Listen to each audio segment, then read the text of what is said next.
one was spicy. So the Warriors have to play 48 minutes. So I see this going 7. I have it. I have the Nuggets in 7.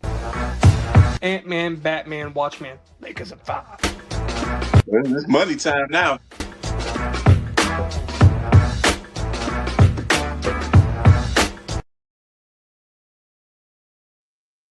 What's up, YouTube? What's up, YouTube streets? How you doing? This your boy, King Speaks Row. I apologize for the delay in getting it started. We had a couple of things. I mean, the game was going on. Yeah, my bad. It was my fault. That's all good. Yeah. Don't even worry about it because I know most of you guys are watching the game. We're down in the last 4 minutes. Minnesota's at least making it interesting. It's an 11-point game by my stream, and So let's get down to it. Hey, Garth, what's going on? Okay, yeah. He wants to get on Randall. I mean, Randall got assists tonight. Randall got assists tonight, as far as I saw with the box score. It's been they've adjusted. They've adjusted to guarding Randall. But okay, one bad game in the playoffs, and now all of a sudden Randall is a playoff choker again. I get it. Let's get down to the chokes. Let's get down to the whole. I know why we came here and look. The last night was not fun. It was not fun. It was fun until it wasn't. Right, and again, I want you to look. Your boy is okay. Like I'm unwavered. This is what it is to be a Knicks fan, man. Like, and it just let me tell you something, man. I'm not on this. Why us? I don't believe it. Like we people. I actually saw somebody write out. Right, it wasn't a tweet. One on Instagram. It was on Facebook. They wrote a status. There need to be a supernatural, like they call it supernatural, the whole situation with the Knicks and Pacers, right? And look, you're talking about this is my 9th series with Knicks and Pacers. I remember where I was when Reggie Miller threw up the choke sign of Spike Lee. Mm-hmm. I watched that game on TV. I remember what I was, game 1. Game 1 in '95 with when he pushed over Greg Anthony, put his hands up, even when he recalls that as an announcer now, he says, I didn't push him there. Oh, dude, really? You didn't? Just right there, you just admitted you push him. Okay. But and I was there for the missed finger roll. And I was there, and I was the 4-point play. I'm trying to remember what I was because I was that was my first. That was second year in the Marines, actually. That was my first year in in my duty station. Now I was down in Beaufort. So I do remember. I think we might have because I remember that was a lockout short season, and I deployed to Hungary during the Kosovo crisis, and so the finals I couldn't see. I couldn't even watch the finals. I had to watch everything on tape delay. When I got off, we used to do 12-hour shifts. Okay, because that was technically. Yeah, I couldn't see it. I couldn't see it. I couldn't see it live. I could see it tape delayed, and we would get it. They would have an entertainment tent for us to go to, and so because technically we were at war, right? So I was air wing, so it's not like I'm it's not like I'm in the trenches or anything. I'm on a camp when we're building, I was aviation ordnance, so we was building bombs. So we had 12-hour shifts on and off 7 days a week, but I would always have, in the morning, we would work overnight. So I would get in the morning. Remember, we're 6 hours ahead. So again, you're not getting you're not getting so you're going to sit there and remember, there's internet, but there's no, there's none of that Google. I don't have, those smartphones or nothing like that. No. So, but yeah, at the end of the day, I kind of knew what was going to happen, especially when you had no win in the first place. Camby was hobbled up and all that. But look, it's been a lot of ups and downs, bro. And one thing I want to say, the Knicks because they're New York, as I told you last night, man, the teams in the Final Four, No one has won a championship since this. The only franchise that's in the remaining Final Four won. I'm 46, and they won the year I was born. Okay, that would be the Seattle Supersonics, which is now the OKC Thunder. And even once they put the team back in Seattle, the OKC Thunder will become the OKC Thunder, right? And the Sonics will kind of get their history back. I don't even, because I kind of look, with the Hornets in New Orleans, right?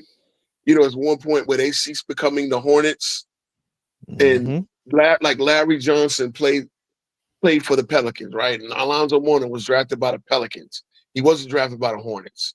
But it was similar to the Cleveland Browns, how the Cleveland Browns got their history back from the Baltimore Ravens. Sort of something like that, right? Yeah, the Cleveland Browns, like the Cleveland Browns, but the Baltimore Ravens are the Cleveland Browns that Jim Brown played for, right? Yep. But now they're it's because sometimes it's just like the Sonics should have never lost the Thunder. They should have came up with an expansion team of some sort, but it didn't work out like that. A lot of things, man. Listen, the conversation I just had over at FYF, a lot of people don't know a lot of things about the history, and that's why this is why I want to get on to, because the history. Guys keep telling me history, and it's easy it's like low hanging fruit. If you want to tease a Knicks fan today, you want to say history. Look, the Knicks have never done shit. The Knicks have never. But what have the Pacers done? I mean, I'm serious. What have the Pacers done? The Pacers have been in one final, and they're now 50. This will be the 49th year that they've been in the NBA. They've been in one finals. And the Knicks in the same time span have been in two. We've been in 9 NBA finals. We're 2-7 in the finals. We've been in 9 NBA finals. We've been to 20-something conference finals, I believe. Many times that we lost to Bill Russell and them and all that. So again, if you're gonna talk history with me, I'm a historian. I know the history. It's low-hanging fruit to talking to me. I know you're talking to the young Knicks fans that don't research. As I said, man, bro, the history. This is a great, Harry Gallen. What is? Thank you, bro. Thank you, bro. Harry Gallen, my resident old head, man. You know what I'm saying? History with you, yeah. What's up, Woodage? Yeah, man. Like, if you want to talk history, know the history, bro. Willis Reed and them. See, I think the thing that cats don't realize is us Knicks fans are proud because we battle. We're not proud because we win. I think you got like all these Celtics fans. I'm in a Celtics group where and on Facebook where I'm in the group because y'all were talking shit about Knicks fans during the series. So what do our Knicks fans do when what do us New Yorkers do when people talk shit? We pull up. You know what I'm saying? We pull up. So if you're gonna talk about Knicks fans, you just invited Knicks fans to your group, and now they whining. And now they whining because we're there and they lost. But now, guess what? They're all Pacers fans, and of course, they come out. It's like roaches, bro. You know what happens. If you got any bug problems, turn on the light, they go scattering. They shatter their dreams, though. Yeah. So look, people got a Boston Pacers with the Celtic green colored logo, bro. Wow. That is, bro. Do you understand? That's taking it a little far. Yeah, that's taking it far. I mean, do y'all understand? See, the crazy part is what I do when I talk to a Celtics fan. I start quizzing you. When I talk to a Lakers fan, I start quizzing you. Do you know your history? I'm like, if you're going to talk 18, 17 championships, 5 of them was won by a guy named Vern Mickelson. Do you know who Vern Mickelson was? Oh, okay. I'm just saying, that's just me because I'm a guy who researched the history of this league. I could be a Laker fan. I chose to be a Knicks fan. I chose to root for my hometown team. So all of us, we make our choices. The thing about Laker fans, the thing about Celtics fans, most of them is you became it because they were winning, or you came it when you saw them winning. That's great. That's great. You should want to root for a winner. But my thing is, and again, this is the long hard thing about the long hard history of the Knicks fans of Knicks. We became, I know, right? We became Knicks fans, what up, Fish? Yo, Fish, thanks for coming through, man. This is my homie from All Ball TV. Um, but yeah, we became What's going Knicks on, man? fans because we saw them battle. So we might have saw them battle, show some heart. They might have lost, bro. Those Knicks fans from the '70s, they battled the Boston Celtics again. The Knicks were a 51-win team. They beat the 68-win Celtics on our last championship. So, in my opinion, you got maybe a little bit of history repeating themselves, right? Even though Celtics weren't defending champions, 72, the Milwaukee Bucks and Kareem won. Yeah. No, actually, I'm sorry. 72, the Lakers won. So technically, we did beat the defending champions. 71, that's when Kareem and Oscar won. You know what I'm saying? So, bro, the long, hard history of the Knicks, bro, is we love I say this a lot, and I say this to JB. Shout out to JB. Matter of fact, let me make sure I know he's working tonight, but he might be getting off, so he might get some words in. But I say, bro, we are fans that appreciate the journey, not the destination. And a lot of fans, they just appreciate the destination, right? They come on when it's championships. They come like shout out to All Ball TV. They had my classmate on there, the head coach for Norfolk State, Rob Jones. And again, he was talking about what it's like to be a D1 head coach, and especially be a head coach of an HBCU. You understand what I'm saying? And that's a lot of when you get there, when you get that type of perspective, right? Look, Hall of Fame Bob Dandridge, we was just talking about the Bucks. He was the star of Norfolk State, right? So that's a privilege to coach that squad, that with that history and all that. Bro, if you want to talk history of the game, then know history of the game. That's my thing. So the Knicks have a long, hard history, right? And I've always said this as a Knicks fan, bro. Our history is what it is. We had some battles. We've taken some L's. We've taken a lot of L's. Look, at the end of the day, only 10 teams, I believe 10 or 11 NBA franchises have multiple championships. The Knicks are one of them. Only 6 or 7, even your Spurs have only gotten to 7 in their history. They've gotten to 7 finals, right? 7-5. They're 5-2. They only lost. They 5-1. They only got to 6. 5-1. Yeah. So the Knicks have gotten to 9 finals. Again, we're an original franchise. Y'all came from the ABA. You know what I'm saying? Y'all were one of the ABA franchises. So y'all were I don't know if y'all were the Dallas Chaparrals, as a matter of fact. Yeah. A lot of cats don't know that. Yeah. A lot of cats don't know that. Every Spurs fan know that they started off as the Dallas Chaparrals in the NBA. Just saying, bro. And I just know these things because I just researched the history of NBA and ABA basketball. And but every time I say this, you go low-hanging fruit, Knicks history, Knicks 52 years, 1973 to 09. Bro, that's low-hanging fruit. What does that have to do with that? And I'm going to go here. What does it have to do? Yeah, the Knicks did sign the first black player. I did hear a Celtics fan take credit for that. And it was, I know they signed Cooper. Man. They had signed Cooper, but I think Nat Clifton was the first black player. And again, Red Auerbach, again, he was a pioneer. Red Auerbach had to speak up for his team when Boston was mad that they started too many black players and began to win coincidentally, right? It's amazing. So, when it comes down to the history, bro, like, good, I lived through all of that. The whole Reggie's look in '93 when the first time we played the Pacers were like, actually it was '93. Yeah, the Pacers were the 8th seed actually. We played in the first round. That was the upstart of the post Chuck Person, because people don't realize this too. Before 91, 92, the Pacers were Chuck Person's team. It was Chuck Person and Rick Smits, not Reggie Miller. Reggie Miller was starting to come on. Yeah.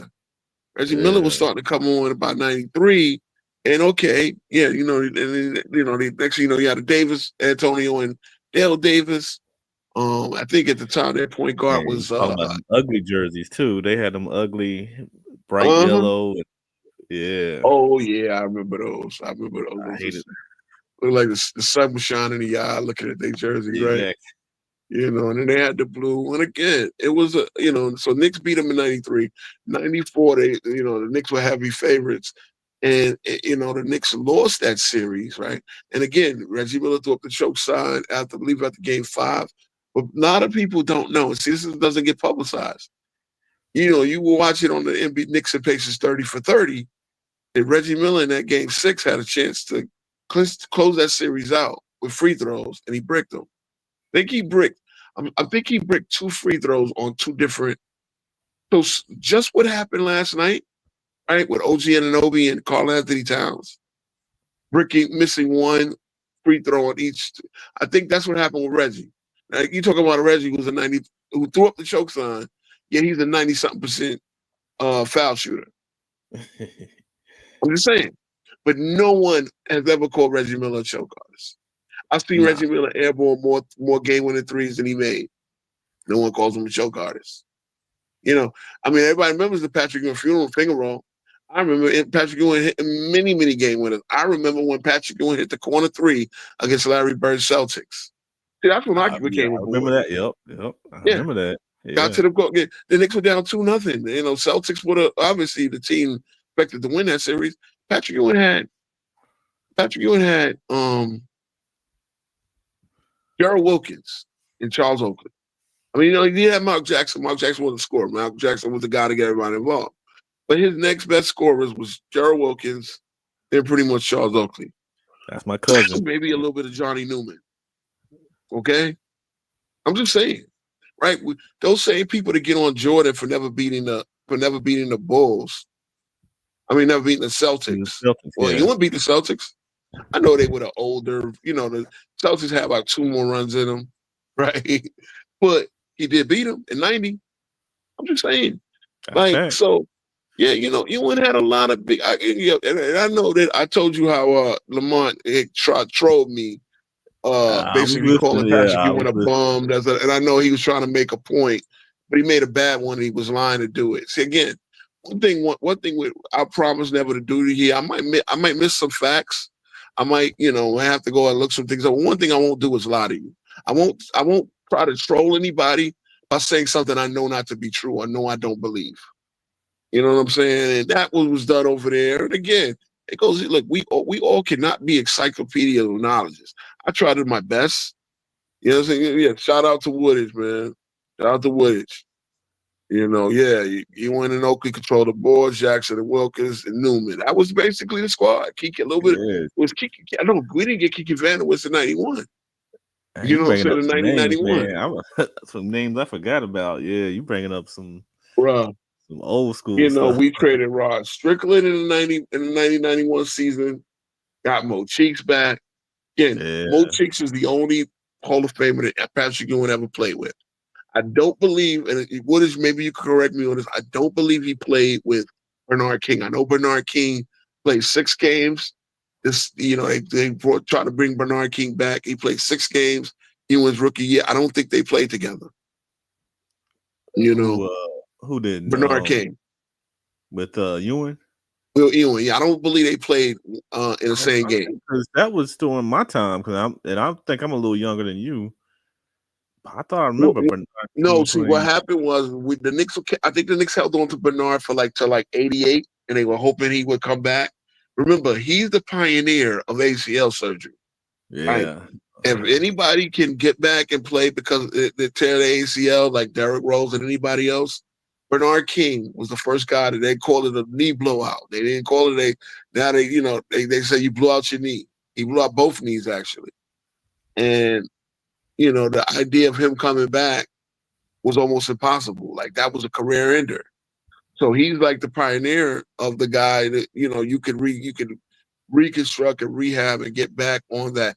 I remember, Nikola Jokic. I'm not Nikola Jokic. The first of Nikola Jokic, Arvydas Sabonis. He never got surgery in the pit. If you want to know why I'm telling you this, bro. A lot of people don't know this because he was in Russia, and again, we were in the Cold War. That's another reason why he never came. He didn't come over to the 90s. He came late 90s, and he came like yeah, he came when he was done. He 99, came in 95, I believe, right? 95. And at Okay, that point, yeah. he had both. He never got his knees repaired. He just played on those. He tore both ACLs as well. The young Arvydas Sabonis was athletic as think of an athletic Joker. That's young Arvydas He was the Sabonis. precursor. Yeah, them Trailblazers were nice with him. But see, what I want you to understand, he was still great. He was still great because he could think the game the way he thought it. But when he was young in the 80s, he was 7'4". He's all of 7'4", but he was a fucking monster, bro. Like I've seen the footage of him dominating David Robinson, young David Robinson, but still. And mind you, when he dominated David Robinson, he did that on. He wasn't even supposed to play in those Olympics. He tore his ACL and never got surgery, never got anything done to him to fix it. He wasn't supposed to play. So he was like at 75%. Bro, but we're getting sidetracked because again, this is me being an old head, but this is also me seeing what I saw. This is good knowledge, though. This is good. Bro, look, that's what I'm saying, man. Sugar Ray Richardson. Stacey, yeah. Shout out to Fish, man. Fish is from North Carolina. This is another North Carolina guy, man. Okay. Look, what's up? I'm Greensboro over here. Yeah, I believe Fish told me he was from Kinston, right? Where Derek Stackhouse is from. That's East Coast. Yeah. Yeah, no doubt. Yeah, he's from down east. I'm from down east. But I'm in Greensboro. But yeah, okay, Kinston. That's yeah. We used to play. We used to play Stackhouse, our high school. Mm-hmm. Yeah, I was when I lived in North Carolina, I was down Fayetteville, Elizabethtown way. Oof. And now my mom lives in she lives in Eden. She lives in Eden, which is an hour, about 45 minutes to an hour from Greensboro. Okay, yeah. Yeah. So, Fayetteville, rough area. Yeah, man. So Carolina is one of them basketball. A lot of people don't know. They should know because it's Tobacco Road, but see, a lot of NBA fans. See, I want you to understand. There's basketball fans and there's NBA fans, and I know the difference, right? Basketball fans know all levels. They know NCAA. They know multiple. And they follow the high school big crowd, the high school AAU crowd, and all that, the recruiting trail, and all of that stuff. I kind of fell off on that regards lately. I still follow it, but not as much as I used to, right? Well, I knew everybody coming up. Because I didn't even get a chance. I didn't even get a look at the Rutgers boys. I didn't get a look at either of them. I did get a look at last year's class, a couple of these guys, but so until I watched the combine, I ain't gonna know nothing about other than Cooper Flag. I ain't gonna know nothing about many of these. I know the kid. I saw the kid play from Maryland, Derek Queen. He looked like he's going to go lottery, but other than that, I didn't get a good look. Yeah. Charles Shackelford and Stackhouse and Brandon Ingram. Yeah. He knows all these cats. Yeah. Y'all play West Carter at Fish because that's where I went to school. Okay. We might not have been in because we were fluctuated between 3A and 4A. So okay. Yeah, my brother played. He played for East Blade, and they played against Whiteville. And Chris Wilcox that went to Maryland. He played against him. My brother was a forward, so imagine my brother's about 6'2". Imagine him guarding 6'10" Wilcox. But they said they did a good job, and they won the 4A championship, I believe. Wow! When he Whiteville. No, East Bladen. So he was Elizabethtown, East Bladen, but Whiteville was in the conference, right? So I think that was forget how they go to the Waccamaw, something like that conference and shit like that. Yeah, okay. 3A, yeah. We played y'all. Yep. So y'all play y'all have all the championship games in Chapel Hill still, or they moved it? I think it's still there because we never even got close. So yeah, you asked the wrong person. Yeah, I got you. Yeah, we were. I got you. No, that was really a crowning achievement, man. And shout out to all his classmates. Some of them went E1 and all that. One of them is the head coach. They call it Westblade now. I don't know why. I think because they moved on the other side of the river. Now it's West Blayton. There's no more East Blayton. Oh, Okay. yeah, that's a whole. Yeah, I haven't been to Elizabethtown in so long. I don't even know where the high school is anymore. But small world though. well, yeah, small world, man. Like I said, Carolina is a hotbed of hoops, bro. So again, I became a Knicks fan when I lived in Carolina. And again, it was prideful for me to have a team when Michael Jordan became a star in '91. They stood up to him. That X-Men, because now we up into, we just talked about 90. So we talking about 92 when they got X-Men. And that team Starks became the a player. He was like, who is that? I was like, who is this Starks guy? Remember, this is Patrick Ewing's second because I used to follow it through, because I'm in North Carolina. I can't see that many Knicks games. I used to follow it through the paper. I'm following the Knicks. Knicks are winning. I'm like, okay, cool. We're like the 4th seed. And we caught the Bulls in the second round, 67-win Bulls, and we took them 7. So from then, I was fixed. I'm like, yo, we got to get one more guy, and we're gonna knock the Bulls off next year. That's all. Right. So after that game 7, and then by 92, I moved back to New York. Me and my brother moved back to New York. My brother would later go back down for his high school years to E-Town. I stayed up here in Brooklyn because I'm about 3.5. I'm 4 years older than my brother, basically. So I stayed in New York. I graduated in New York, but he went down to North Carolina to do his high school, and that's where he played for East Blayton. But then so 92, 93. That was the Knicks. That was the year the Knicks were supposed to take it from the Bulls, and then we would probably have our battles then. And of course, the infamous Charles Smith situation. Yep. Look, sometimes you got to exercise these demons because it seems like the OBN and OB play last night. and this is the thing, right? OG. Well, Obi Toppin, they made a couple of like rim shattering dunks that put the game winning. He's the guy that we're gonna have to really watch out for. OG and Obi, in that situation, Jalen Brunson got on the ball, and I know your first instinct is to go up and score, right? You're gonna push the lead to 4, right? We at that point it was a 2-point game because Quincy Neesmith had the magnet ball going on. All right, Casino. Yes, the magnet ball, bruh. If you looked at the Halliburton, we're gonna skip ahead to the Halliburton shot, bruh. That shit.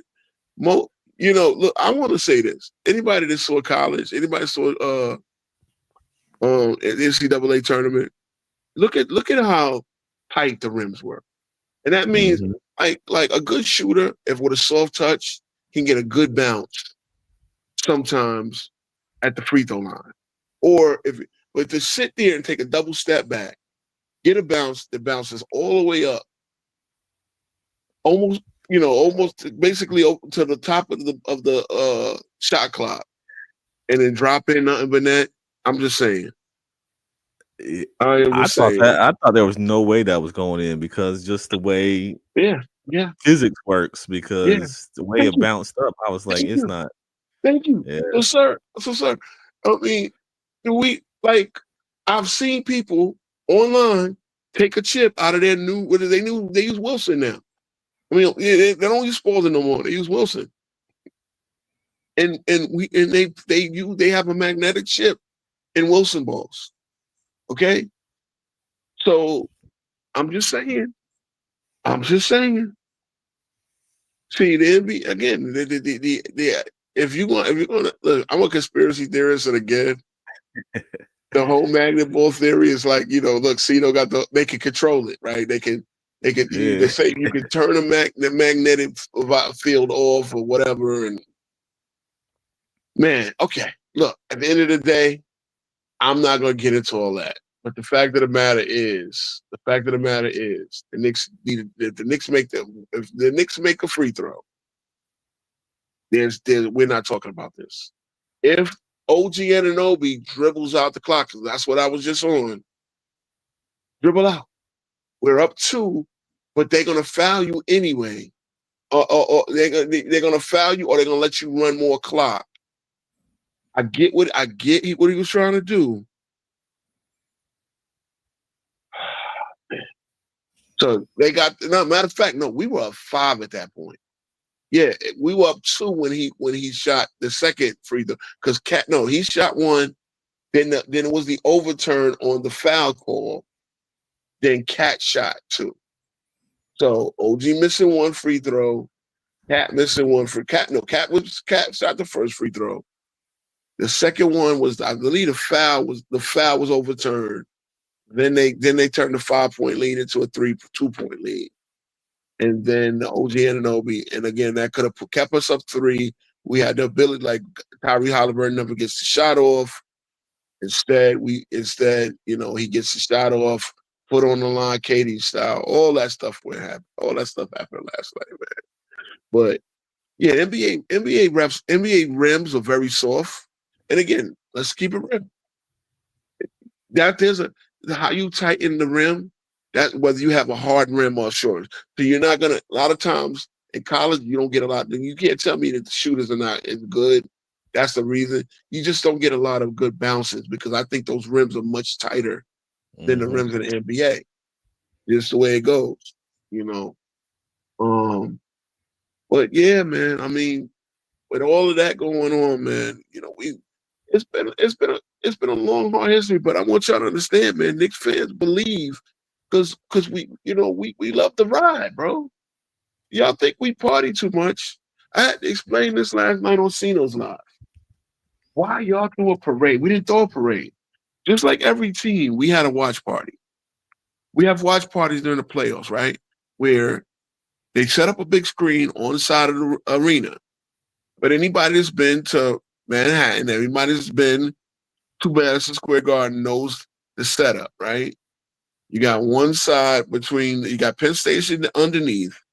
You got one side. I think they used to have a bookstore over there. I don't even know what's over there now. But you got Madison Square Garden in the middle of the block. You have this little space in between. That's where they had the watch party. That's where they'll set up That's where they set up the big screen, and you got damn near hundreds of thousands of people, and that's what it is. Madison Square Garden is not like your typical arena. It's set in like the outskirts of the city. It's set in the heart of the city.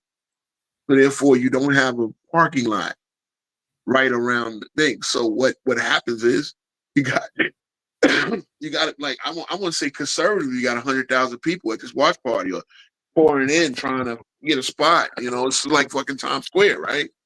So after the game, when the Knicks won and we did something like beating the Celtics, who nobody gave us a chance to beat, well, yeah, of course, you got people, partying after the game. So there was no parade. A parade, you have floats and shit. You just have Knicks fans hitting the streets because we were there already.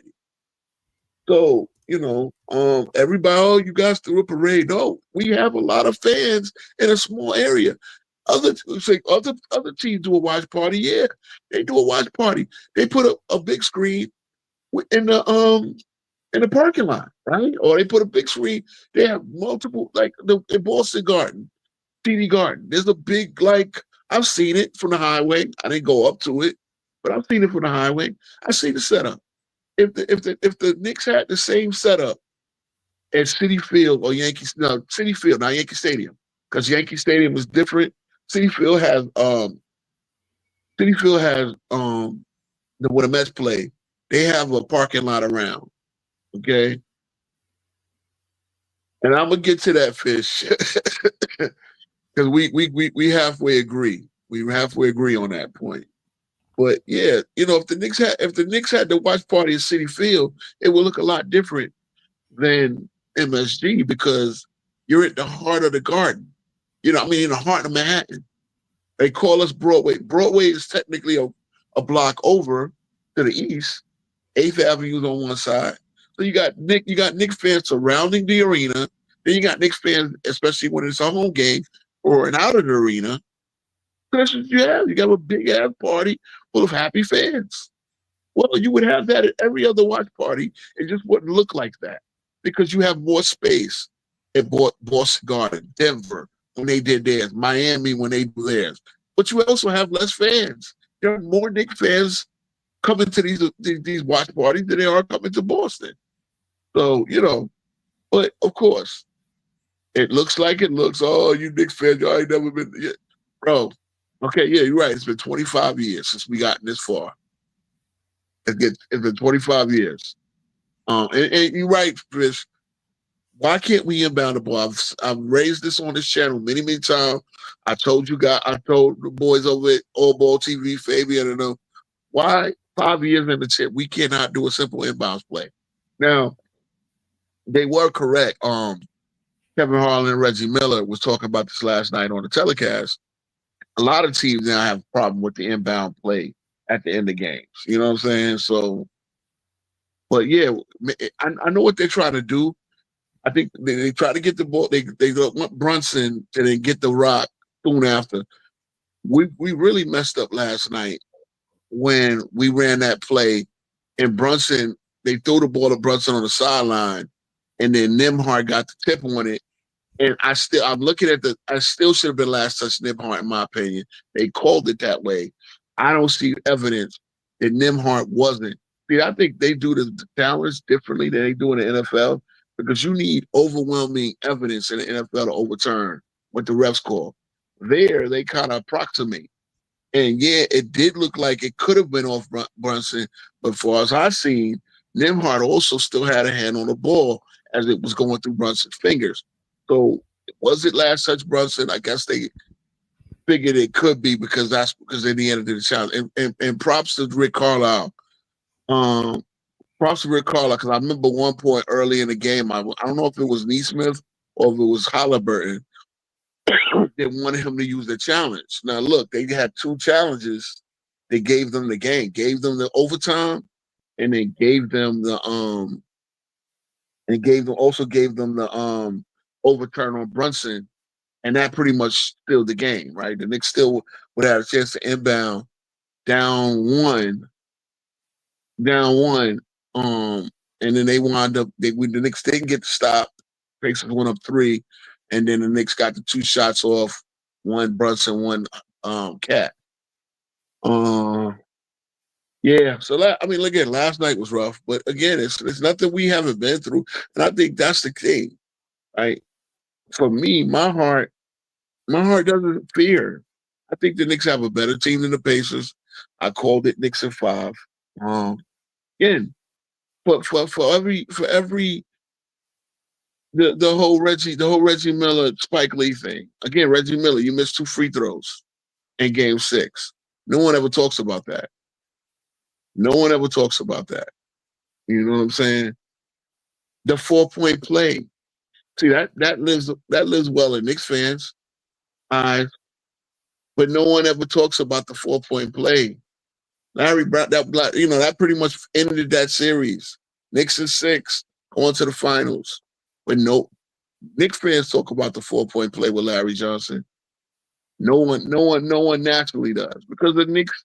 It's low-hanging fruit to call the Knicks this loser. Okay, there's one thing you do when you talk to me. I'm gonna fix you on. You call the Knicks a poverty franchise. The Knicks are far from a fucking poverty franchise. If you guys understand the way the basketball works economically, the Knicks are probably one of 11 franchises that turn a profit. 19 franchises they lose money. And the way NBA rules are set up is that every team has an equal right to pay the salary cap. But a team like let's keep it 1-1. New Orleans Pelicans, who beat us to Zion Williamson, they can't pay their bills. They have $100-something whatever $1 million payroll. They do not make that in revenue. And what keeps them afloat is NBA revenue sharing. And when you want to call the Knicks a poverty franchise, the Knicks are one of the main teams that pay in to revenue sharing. So that means the Knicks pay to compete with a team like New Orleans. They can't pay their own bills. They can't make their own payroll. They can't make their own operating costs. Don't call the Knicks a poverty. You can say that the Knicks are a poorly run franchise, but to call the Knicks a poverty franchise if you're a goddamn Pacers fan or OKC, even OKC, The team that is the best team in the league right now, looking like the way they went up 2-0 on Minnesota. They don't pay their own bills. Sorry, the Knicks. Think about this: the Knicks revenue share, so they could afford $31 million to take. Isaiah Hartenstein from us, and we couldn't match because of NBA rules. I'm just saying, we play by the same rules that makes it fair, but yet we Knicks fans, and again, yeah, that's the way they're being set up. It's the business model. I get it, but to call the Knicks a poverty franchise, that's the most ignorant, low-hanging fruit of an argument people can make.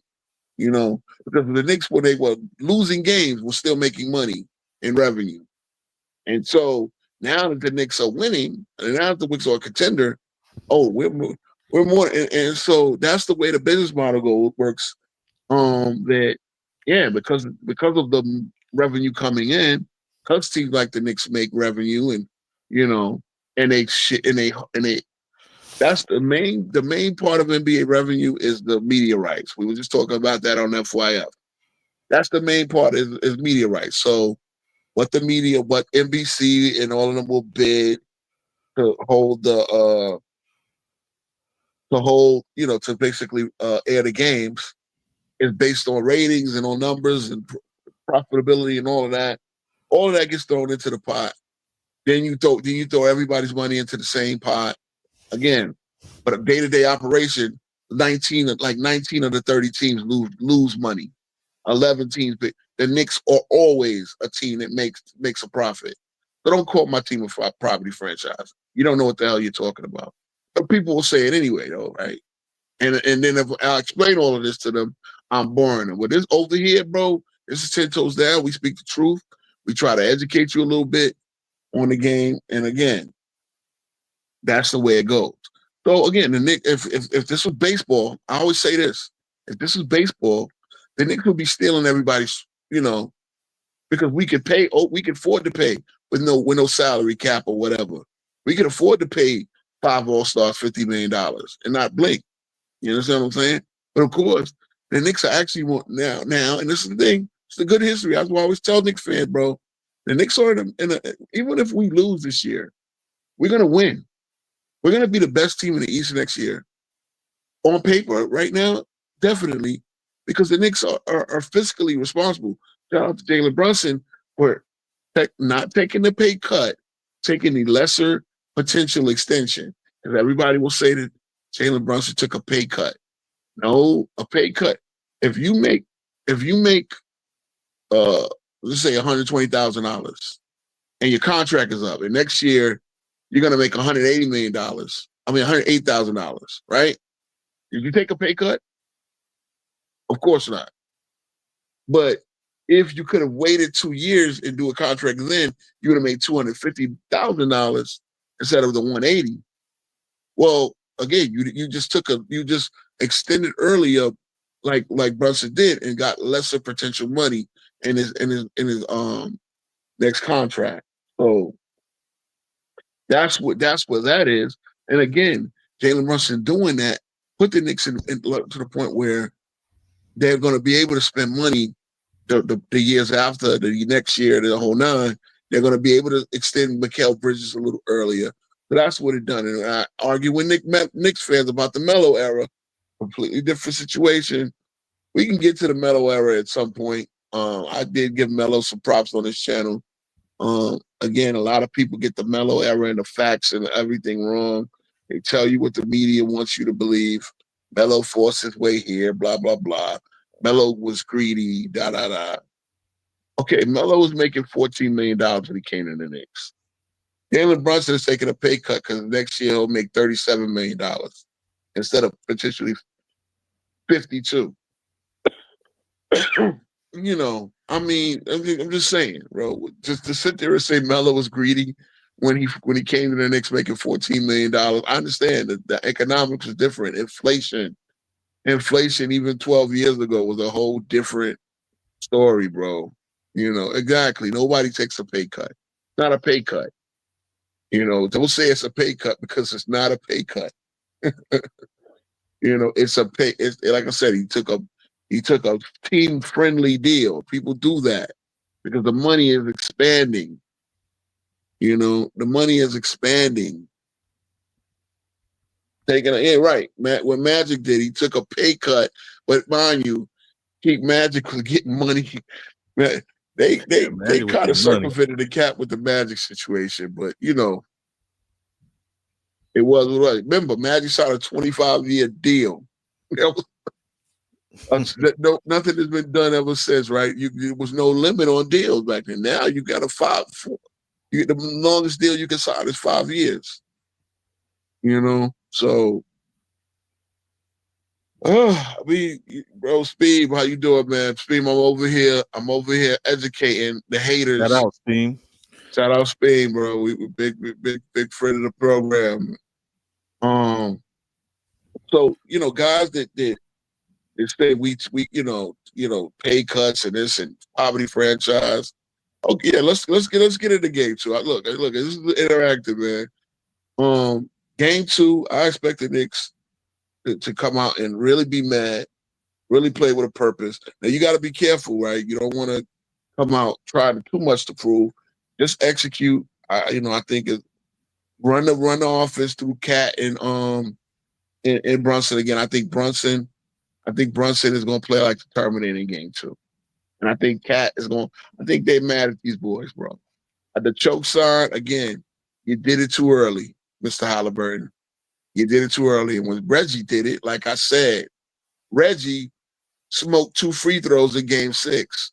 People forget about that. Nobody knows that. Nobody knows that until, you know, yeah, I believe too. The Knicks should blow out the Pacers. I mean, I thought that, you know, technically they did, but see, that goes to show you with a 17. You think Halliburton's going to put his foot in the neck? I don't think Halliburton's built like that, Spain. I think Halliburton is a front runner. That's what Halliburton didn't play well last night until Nesmith. See, that's the difference between Halliburton and Brunson. And I think that kind of helped the Pacers and hurt the Knicks.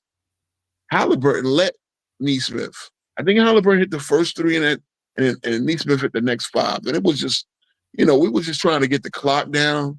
So it was just like, all right, he hit another one. He ain't going to make another. Oh, he hit another one. Okay, let's get it. We were kind of exchanging buckets, and then we missed 2 shots. And that's when things started getting tight. Remember, the Knicks had an 8-point lead with 36 seconds to go. And Nesmith hit that next 3 to cut it to 5. And that's when you had the comedy of errors where the Knicks broke out of the press. Brunson drives, gets the ball over. We almost turned the ball over. Brunson drove, got the ball to OG Anunoby, who should have realized, dribble out some more. Yeah, you like Halliburton now, Speed. I mean, look, Halliburton's he's a very nice, very talented player. I don't like him as a point guard. I don't like him running offense down the stretch. Again, it's a lot easier when you got a guy like Nesmith making nothing but net threes, right? You know, despite having to guard Jalen Brunson and run out of damn gas, he technically should be running out of gas. But, you know, yeah, look, Halliburton is a competitor. Yeah, I just want to say something real quick. Go ahead. The one thing you don't want to give Halliburton is confidence. He seems like he's building as these playoffs go on. So you got to cut the head of the snake. And he seems like he's getting more and more confident. And Knicks don't want that. So I mean, I don't think he's there yet. He's that guy, but he's a guy that you don't want getting any kind of just getting that kind of run. Yeah, and I noticed playing Halliburton, played him last year again. You know, Halliburton is a guy that could be doing. He's almost like another version of SGA, where you see SGA is very methodical with his game, but you see that sometimes SGA, when he's having a bad game, he uses the foul baiting to keep him in it, right? And then eventually things open up. But Halliburton doesn't really foul bait. No, he's more of a, get that. I can see the biggest play that Halliburton runs is getting that top of the key 3 behind a screen. And his range is basically from 25 to 20 to 30 feet. And he's really good at getting that. And if you stop that, I thought Bridges did a good job for most of the game on Halliburton. I know he had 23 even coming into the 4th. Again, Jalen Brunson. I will say this is what I said on Sino last night. Jalen Brunson, a lot of us agree. They all both said the same thing. I think a lot of people said the same thing. We had the 17-point lead. We should have left Brunson out to the last 3 minutes, especially with him having 5 fouls. Because, you bring in Brunson so he can offensively close it out. But I think then it was what happened. The Knicks offense got very stagnant. They got very one-on-one ballish. This is the problem. You understand what I'm saying? What happened to Dart? I didn't see that. So.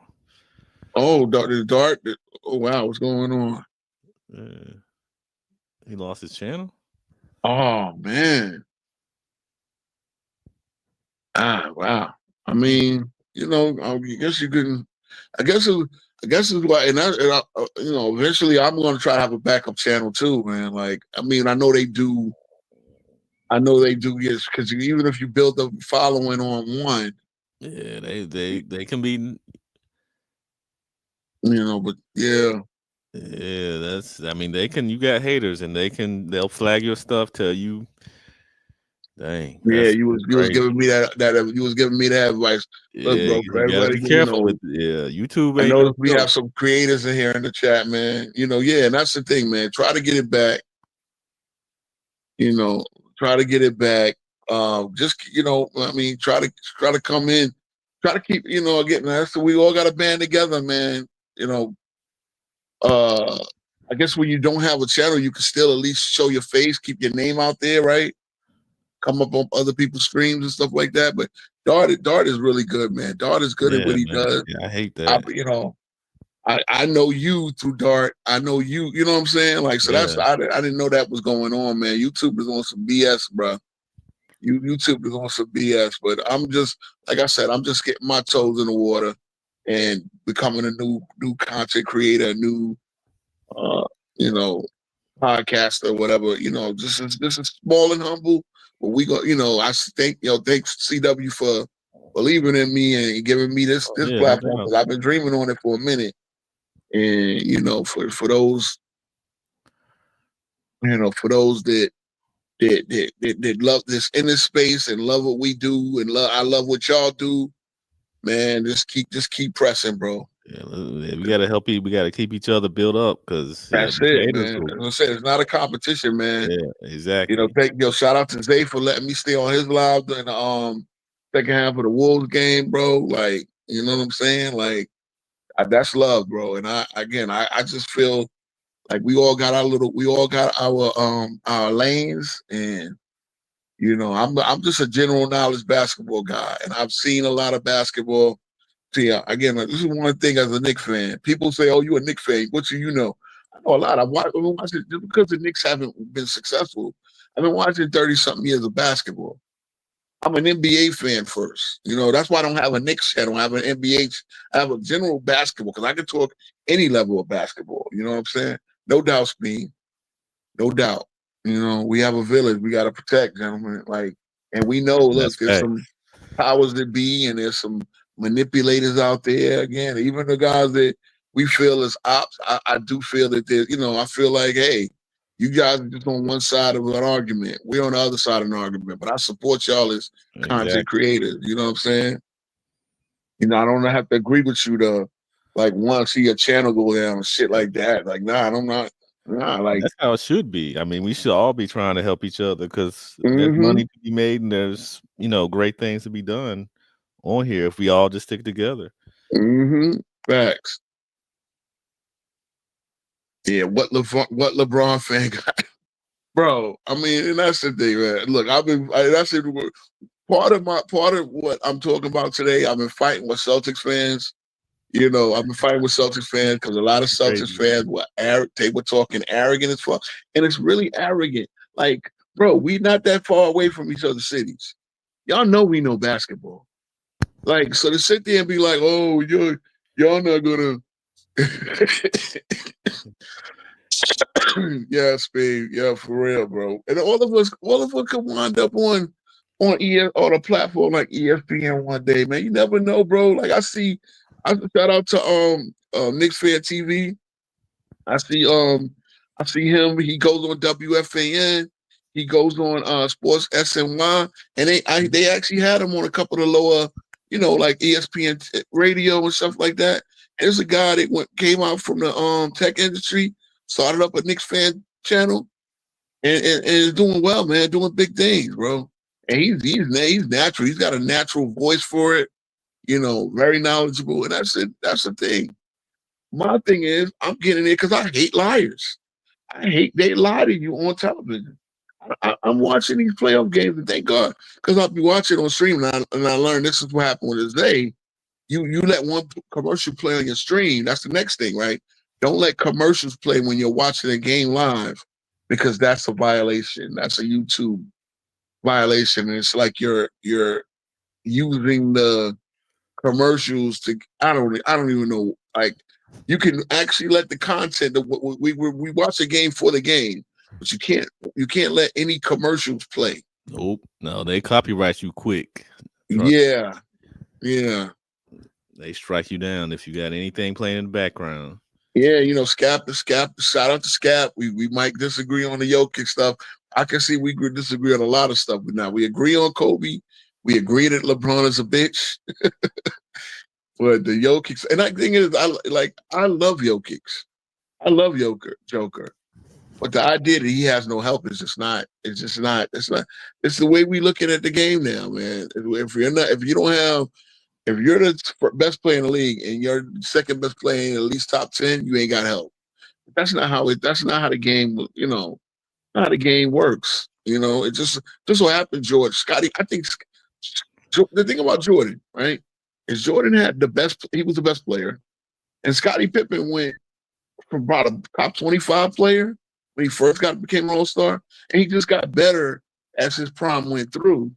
So, technically he was borderline top 10 in my opinion. Some people say he's top 5. I think that's too high. There's no way he was better than all of them. There's no way he's better than Shaq. Scotty? Yeah, Scotty. They say he was top 5. Like, you were not better than Shaq, Barkley, Malone, Olajuwon. You weren't even better than Ewing. And then again, I talk about Ewing like Ewing was the lower end of the city. No, Ewing was a beast. If Ewing never lost Mark Jackson, Ewing would have had, everybody else had better players feeding him the ball than Ewing did. Because once we had Doc Rivers was a clear, especially as a playmaker, step down. And even Derek Harper, we got Derek Harper, but he wasn't that 8, 9, 10 assist guy. He was more the defensive player, so. Okay. Is that members only Speed? No, I checked that one out earlier. Yeah. Okay, I'm gonna see that. I'm gonna see that as well. Yeah, I was watching it earlier. I'm gonna see that as well, but I was trying to watch that. And again, all the other people that's coming to Speed, Speed and AOH. I watch y'all content. We all watch Zay. You know what I'm saying? I even watch the ops. And we all know who the ops are. We all know the ops are. I try to support them too. We gotta support everybody. Yeah, no doubt. Yeah. Here's how I support them. I get them clippable content. I get them clippable content. We gonna start clipping y'all asses too. That's how I saw you, because you were on there cooking them. So cooking them. That's what I do, bro. So I told you, man. I'm the King Speech is ignorant. I pull up to anybody's stream and talk my shit, bro. Talk my talk. That's what I was doing with the Celtics fan, man. They was talking shit about Knicks fans. No, see, like I said, I support them just by going over there making them look bad. That's it. So they sometimes they think they got me and they clip me up, but it's a whole different world over there. It is, bro. It's bizarre world. It's bizarre world. Again, like bro believes that he believes that what was he believing? He was believing that Jordan Jordan's gambling got his father killed, potentially, but he does not believe that they can fix an NBA lottery. And in ChatGPT, which is his new tool for side of any debate, told him, yeah, it's more likely that they fixed this lottery than it was that the Dallas Mavericks just won it by lottery balls, bro. It's more likely that they fixed it. And he's like, okay. Exactly. But anyway, Yeah, I'm bouncing all over the place, man. But yo, the Knicks situation. Again, I'm very confident. I know that they got. See, one thing about I said by Indiana at the start of the playoffs is that they have a puncher's chance because their offense is so potent. What the Knicks proved, even in the defeat last night, is that the Knicks offensively can bounce with the Pacers. The Knicks put up 135, right? Barkley, you got on camera, and this is the problem too. I like you, Barkley, because you at least speak from the heart. But sometimes you say stupid shit. The Knicks scored 150 in a game this year, sir. The Knicks scored 143 twice in a week. So no, 135 is not the Knicks high for a game, and not especially for an overtime game. The Knicks have lit it up. See, one thing I like about the Knicks is they showed you we can both play in a muck it up, physical clutch and grab game, and we can play in a wide open, slugfest like last night was. Last night was slug. Remember when we got off street, I was telling you the Knicks were up 44-41, and that was almost the score of the OKC. It was like 9 minutes. It was like 9:33 to go in the second quarter, but that was the halftime score of OKC Minnesota. So the Knicks can play different. They can play different paces, different style. We like to play the slow pace. Oh man, LeBron fans, bro. See what I'm looking at. I really want to get this channel, and I know Speed. I was talking about it. I really want to get some fanboys on here. They want to debate. Now we got one who ain't this. We had Travis who came on from Go Chase Kingdom, and yeah. I let it go. And I go on there to debate. I want to go.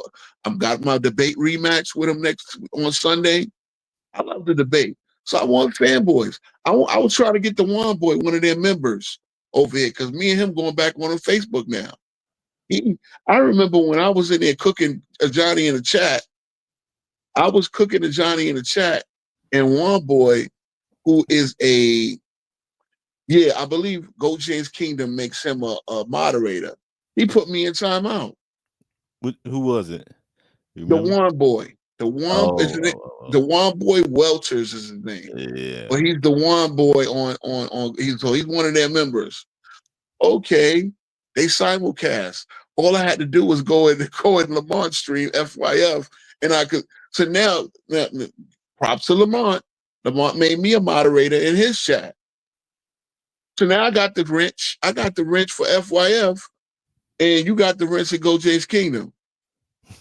But now, he tried to throw the choke side at me in a debate. You understand what I'm saying? Like, bro, you're very emotional, and you guys, every time we say anything about LeBron that based on fact, y'all want to call us a hater.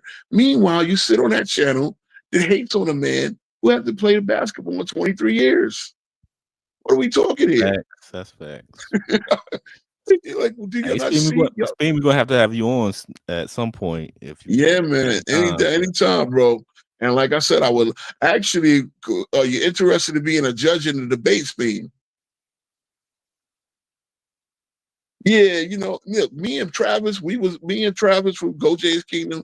We were here. It never got personal. We just talked. Yeah, so I got a lot of respect for Trav. Yeah. We was here for like 2 hours debating Kobe versus LeBron. We were trying to do a little mini scat versus Gilbert part 2, but y'all kept. I mean, Travis, he's pretty cool. He keeps it cordial. He keeps it moving. He talks all facts. Yeah. He misspeaks on a couple of facts, but me and Jermaine had to set him straight about that. Larry Bird had Kevin McHale and Robert Parrish in his championship year, which he didn't. He didn't get him to the year after that. But let's see. But yeah, man, the Knicks in Minnesota. I mean, the Knicks. Actually, that's what I wish the finals would be. And Knicks got to hold up their end of the bar. It look like Minnesota's on the ropes. When Minnesota goes home, if they can get to it home, they're gonna have a series, but they're gonna have to figure out. They're gonna have to figure out their execution, as I was saying. Like, they're a point guard away from being a legit contender. They're a good team. They're better than a lot of people gave them credit for. I said all year, remember this 10 toes down from October on. I said Minnesota's going to be fine, and here they are in the Western Conference Finals. But one of the issues is one of their weaknesses. They do not make good decisions offensively. They have a good defense, but they don't make good decisions offensively. To answer your question, Steam, they definitely want the Knicks would be the most profitable. Yeah, they want the Knicks. It probably be Knicks OKC at this point because I believe OKC and Minnesota are like similar in terms. I think Minnesota might be a little bit of a market, but OKC really gets that whole Midwest vibe. Like the Midwest really f's with OKC. So, and they're curious about the team. They're curious about SGA. All the controversy about and again, Cap, everybody else. SGA didn't steal the MVP. SGA earned the MVP. Based on why the NBA MVP is judged every single year, SGA was MVP in a landslide. So, but I think Knicks definitely. I mean, the Pacers could still sell a finals. Pacers OKC probably be the least favorable one. Yeah, I think they don't want the Pacers and OKC because I don't think that would just to the eye wouldn't be a good finals. I think that would just be that'd be the worst that they can get right now. That's true. I see the image, the Ant-Man image. But even that Ant-Man being a little bit of a bad boy, being a guy that speaks, he's more of a what do you call it? Let his mouth go at the podium type of player. They'll give you some sound bites and stuff, but it's gonna be hard to push that team. He got like Rudy. Rudy is like they're not using Rudy the way they need to.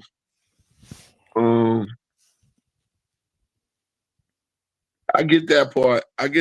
But it's almost like what he reminds me a little bit of, and like Iverson when it comes to media.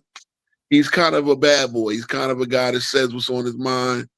You know what I'm saying? He's that Atlanta type thug. While Allen Iverson was that DMV type thug. Allen Iverson from the DMV. But Randall's a good second piece, and you got Rudy. I don't know how much of the Frenchmen rock with Rudy, but yeah. Well, yeah, I think Ant-Man versus I think Knicks and Wolves are the optimal one they want because we made the blockbuster trade. You can sell that. You can sell. Yeah, that's perfect. That's the perfect storyline narrative. Yeah. Yeah, Rudy is hated. Around the league. But I want to know how they rock with Rudy. And you talk about a guy that made 4-time Defensive Player of the Year. So France got to be proud of that, right? I think France is proud of that.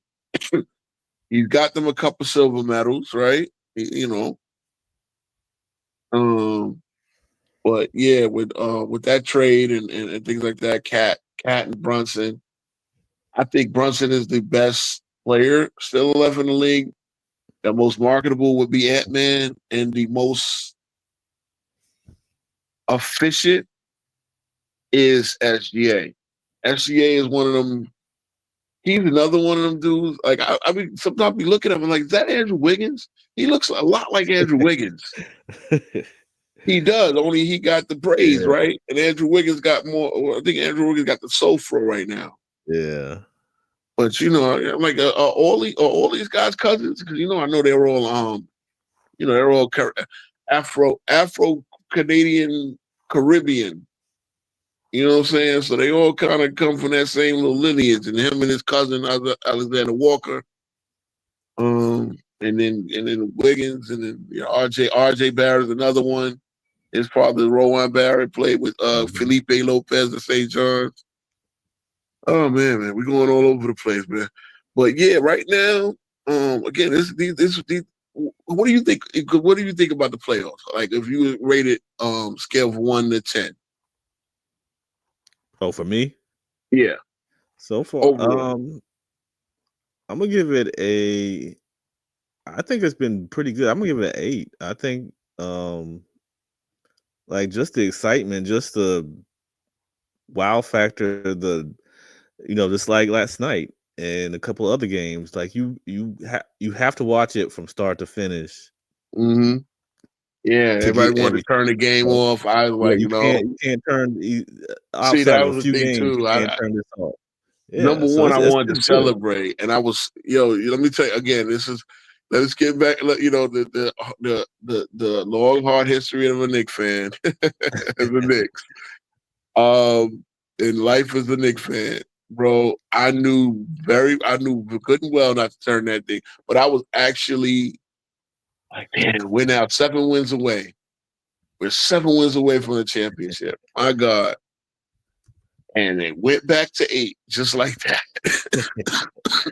But that's the fun. That's the unpredictability of. That's what you want to see. You don't want to see teams just obliterating each other. You want to see where it's a challenge. So I still think the Knicks are going to win this series, and I think that's what the league needs. So I think it's going to find a way. But it was an exciting Take me to 97. Right, this is a good joke by Spain.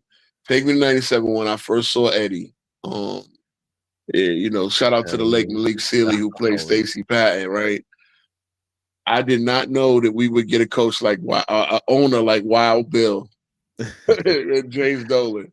Now, see the James Dolan saga, because James Dolan has come around now. James Dolan is now, I would say James Dolan is a pretty good owner. You know why James Dolan is a pretty good owner? One, he writes the check, and boy, will James Dolan write a check. But now he's learned to write the check and get the hell out of the way and let the basketball people do their work. So James Dolan, we all know that James Dolan knows nothing about basketball. I got to finish watching that Roommates podcast where they interviewed him. They actually interviewed him right before Jalen Brunson got hurt in the Lakers game, but I still never finished that interview. So I want to get, James Dolan now kind of gets it. He doesn't fight with the media no more. He lets the basketball people do their job, and he writes the check. And he doesn't just. The problem is James Dolan writes the check, but he writes the check to anybody like Eddie Curry or Jerome James for fucking $36 million, right?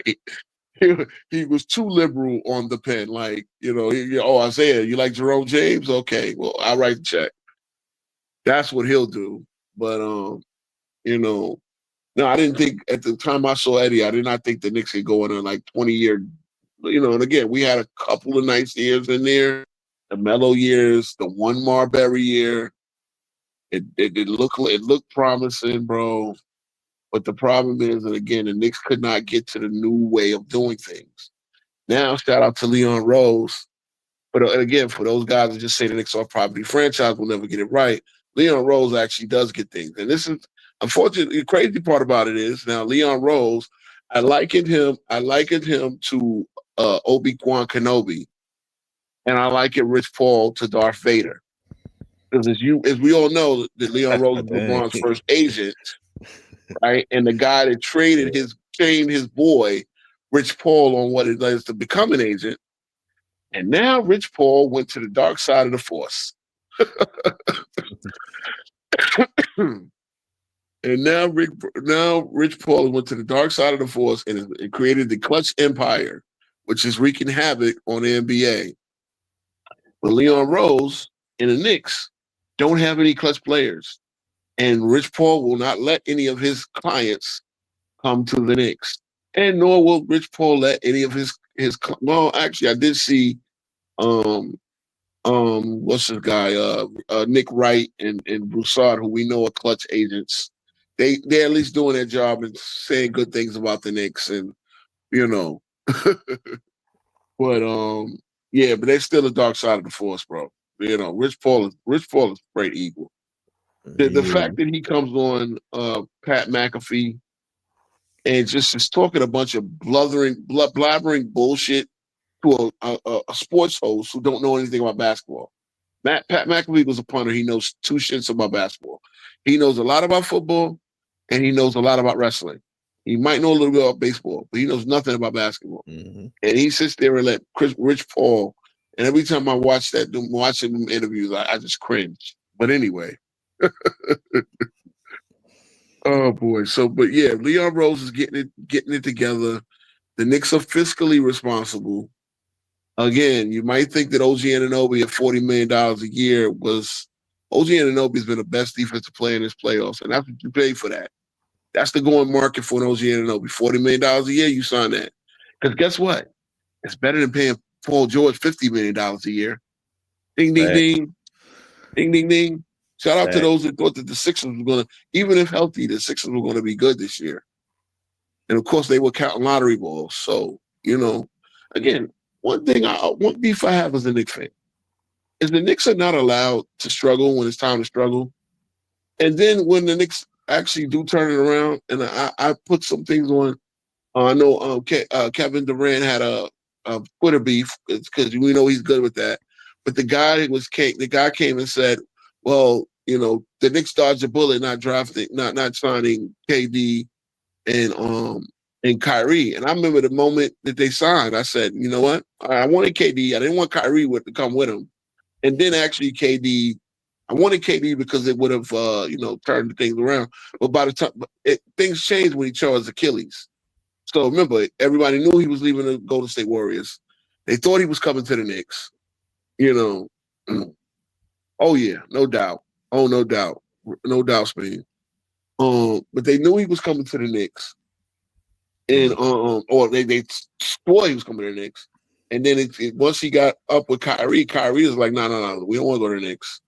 Too much pressure there. Let's go to Brooklyn.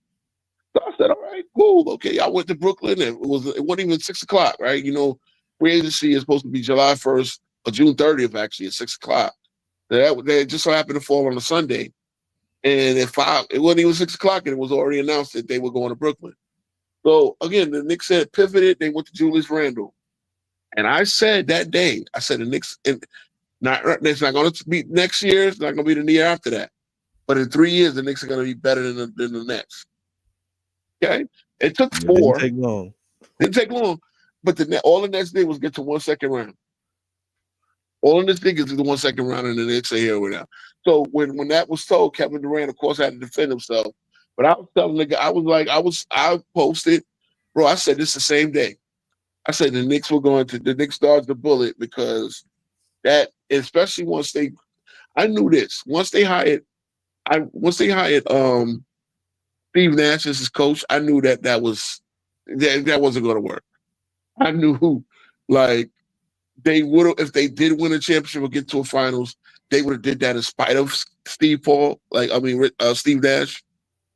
And yeah, no, I just knew the Knicks were built better for the long run. And the moves that we made, the Julius Randle move we made, we got him for 3 years at $63 million. 3 years, $63 million. That's the same day that Tobias Harris signed for 5 years and $180 million. I think it was 5 years, $180 million is what Tobias Harris, $36 million a year. They're saying that we got Julius Randle for 1/3 of the price. Okay, we turned Julius Randle into a 3-time All-Star, 2-time All-NBA. For those that were critical of Randle's game and all that, I mean, I'm like, he's better than goddamn, right? And then, of course, we know that Butler went to Miami. That worked out for them up to the time being. They got 2 finals.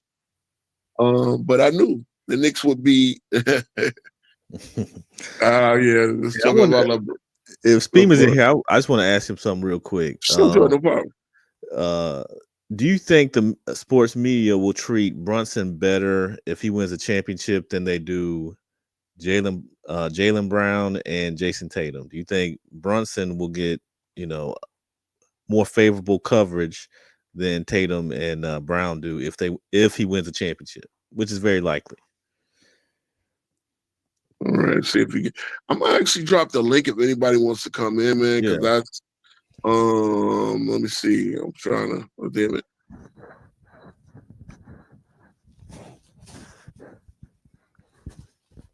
Almost dropped it. Let me drop it in. I'll drop it in there real quick. Okay, yeah, you got it. I should have had it already. Let's see. Yeah, if anybody wants to come on. You know what, Malone? If the Knicks the Knicks will fire Thibodeau if his stubbornness causes us any. I'm calling that right now. The Knicks will fire Thibodeau if his stubbornness leads us to lose a series. And I would want Malone. I would definitely want Malone. Now, I would want to do the whole, like look and see who was the best fit. But I believe Thibodeau has done his job. I don't want to fire Thibodeau because I hate Thibodeau. But I believe if Thibodeau in his coaching style might have limited us. Now look, we beat the Celtics. If we beat the Celtics, we should be able to beat them. The question is, will we? Will we beat this Indiana team? And if we beat Indiana, will we beat probably OKC or possibly Minnesota? I think we could beat any of the last three teams left. You know what I'm saying? So, but yeah, I would like Malone because I think Malone's a little bit more offensively innovative. I like the way he handles the locker room. I think he would be a good defense coach. But all of these guys are like Knicks. Remember, Brendan Malone was in the Knicks defensive coach, and Brendan Malone was Mike Malone's father. So the roots are already there. It's all Knicks family, you know.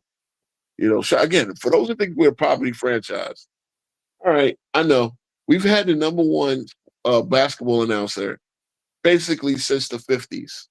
It started with Marty Glickman. Marty Glickman pretty much tutored Marv Albert. Marv Albert became the number one guy.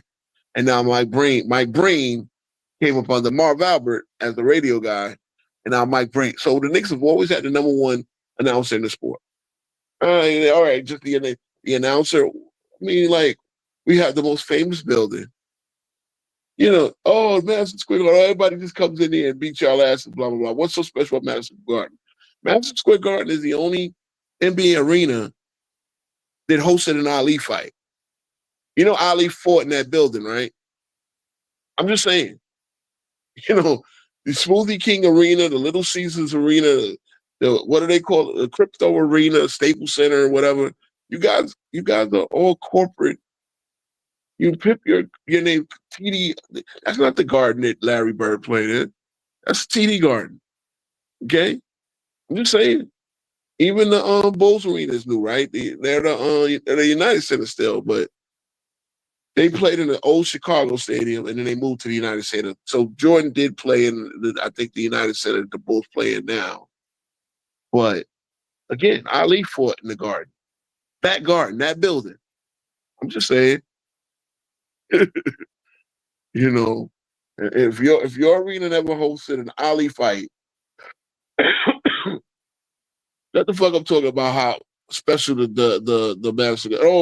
I mean, the Ray Allen versus Iverson duels in college, UConn versus Georgetown. I mean, a 4 overtime game between Syracuse and UConn. I was in UConn that year. I mean, that arena is hosting some of the best goddamn sporting events, period, including NBA games, including finals. That's the same finals where Willis Reed came out of the tunnel. I'm just saying. Yeah, Jordan. Everywhere. Notice how I've seen how many superstars they'll be sitting there nursing an injury for a couple of weeks. Oh, I'm not gonna miss my chance to play in MSG. I only get 1 or 2 chances a year. They're gonna magically get healthy to play in MSG. Of course, you want to show out there. The first WrestleMania, yes. Hulk Hogan, Iron Sheik. Hulk Hogan, Roddy Piper. Jesus. So please, low-hanging fruit to talk shit about MSG. It is a special building. Trust me, every time I go in there, I feel privileged. I don't care. I've been in there for circuses. I've been in there for a lot of things. Was I in there for graduation? No. I've been in the theater for a comedy show. Yeah, man. But yeah. So again, I'm doing a lot of defending the Knicks and talking Knicks history and just giving you the idea of what it's like to be a Knicks fan. Again, it's been, bro. I get pumping rooting for the Knicks, man. I care about, and that's the thing, right? I have other teams. I like. I'm a Duke fan. Duke Blue Devils, CW. Man, I don't hold it against you. I won't hold it against you. And I've won championships with those other franchises, right? But the team I care about the most in all sports is the New York Knicks, and they've yet to give me again. I want you to understand this too. It's hard if you don't have the superstar. It's hard to win in the NBA. It really is. Yeah, it is. Yeah. First of all, I think only little over half of the teams that are NBA teams that have won championships.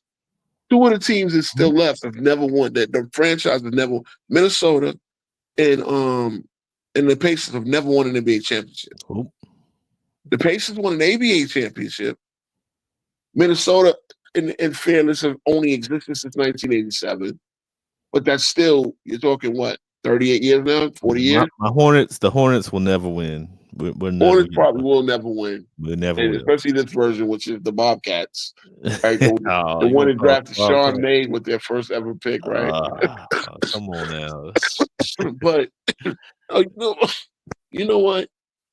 You can never say never. You can never say never. The way it's looking now, we might not see it, or we might not see it till we're collecting Social Security. Exactly. Right? But you never know. And that's the thing. Like that right now, we're in an era of NBA parity. I've said this. I remember saying this on a couple of streams. I think I probably said this on y'all Sunday Live when y'all let me call up Speed. I said we're not going to see a repeat champion for a decade. And everybody, y'all all said Boston. No. Boston's going to win. Boston's going to win. Boston. I remember that. See, one thing about me, I have the memory of an elephant. So I remember, I can remember, some random call that I called in. But I remember saying this to Speem and them, that we're not going to have a repeat champion for a while. And there's a couple of reasons for that. We can get into that. I think I got into that, but we can get into that later. It's hard to keep teams. This first apron, second apron thing, and the money, bro. People okay, I want you to know, Boston, Derek White gets $30 million. Drew Holiday gets $30 million. Now, they're pretty good players. About 5 years ago, that was unheard of, paying them two guys $30 million. That's the going rate for role players now. The going rate for role players, you're starting at $30 million. Starting there. And then once you pay a couple of role players $30 million, you're at that apron really quickly. Yep. So it's really hard to keep these teams together. This is the age. Drew looks like the odd man out. So yeah, you lose. Yeah, and that's the thing. They can't just cut him. He got 3 more years on his deal. Yep. You're gonna have to trade him to a team that's gonna absorb his contract. Yep. How many teams can do that and give you something for it, or they'll probably take whatever. They probably take a draft pick, but they got to take a team that's under the cap. Remember, OKC used to be that team. Detroit used to be that team. No, they're not. Maybe Portland. Remember, Portland paid Anthony Simons $36 million a year. Ooh. Brunson wins. Is he the Isaiah Thomas of this decade? Good question. Yeah, I'll say this. He's a little man because they said it couldn't be done. Yeah. A little man who's the number one guy to win a championship. Now, Isaiah had a really deep team. Yep. He had a team where he could score 22. He was their main closer. But they had a bunch of guys, especially when they got Mark Aguirre, they had Adrian Dantley in there. Especially when they got Mark Aguirre, they could get 15 to 20 points from about 5 or 6 guys, and then they were built on their defense. And then they did like Jermaine was talking about, JB was talking about, the first year the Lakers had them, but you knew that the next year if Detroit got back, they were going to beat the Lakers, and they did. They beat them handily and sweet. So, yeah, I would say this because they said it couldn't be done, right? They said, shout out to Becky Hammond. He's too little. Okay. He's too little. Meanwhile, he's leading the NBA in scoring again in the playoffs. Like, I know technically Giannis does, but Giannis got knocked out of 5 games. It's like, how do you compare a guy that's already played? What, Brunson have played his 13th game already? So got to play 5, and Brunson is guaranteed to play at least 16 to 17 games. So he, out of guys that actually got to 2 rounds or more, Brunson is the leading scorer in the playoffs. You know, Brunson is a tank. Brunson is a tank. Yeah, I think, yeah. He gave up $3 million to help the Lakers, and it went to his son.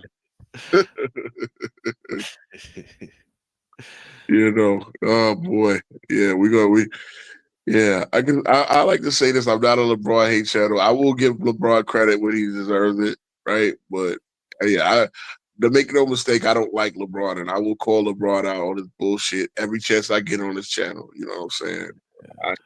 I give him credit. I call him a top 8 player, and that's what we had a debate on. How dare you only have him 8? Man, we still gotta do you in sports talk. I gotta see what's going on with sports talk. But yeah, I saw sports talk getting on the March Live the other day, and I was yeah, he was in a Johnny's live, and again, Johnny was cooking. Yes, I ain't gonna lie, Johnny will say something right every now and then. Now, of course, his premise is all fucked up because he's trying to, he's trying to call the 2011 Heat an underachieve. No. They didn't underachieve. They overachieved. Like the Heat getting to the finals and losing to Dirk Nowitzki and a bunch of 38-year-old guards, 30-something guards was an overachievement.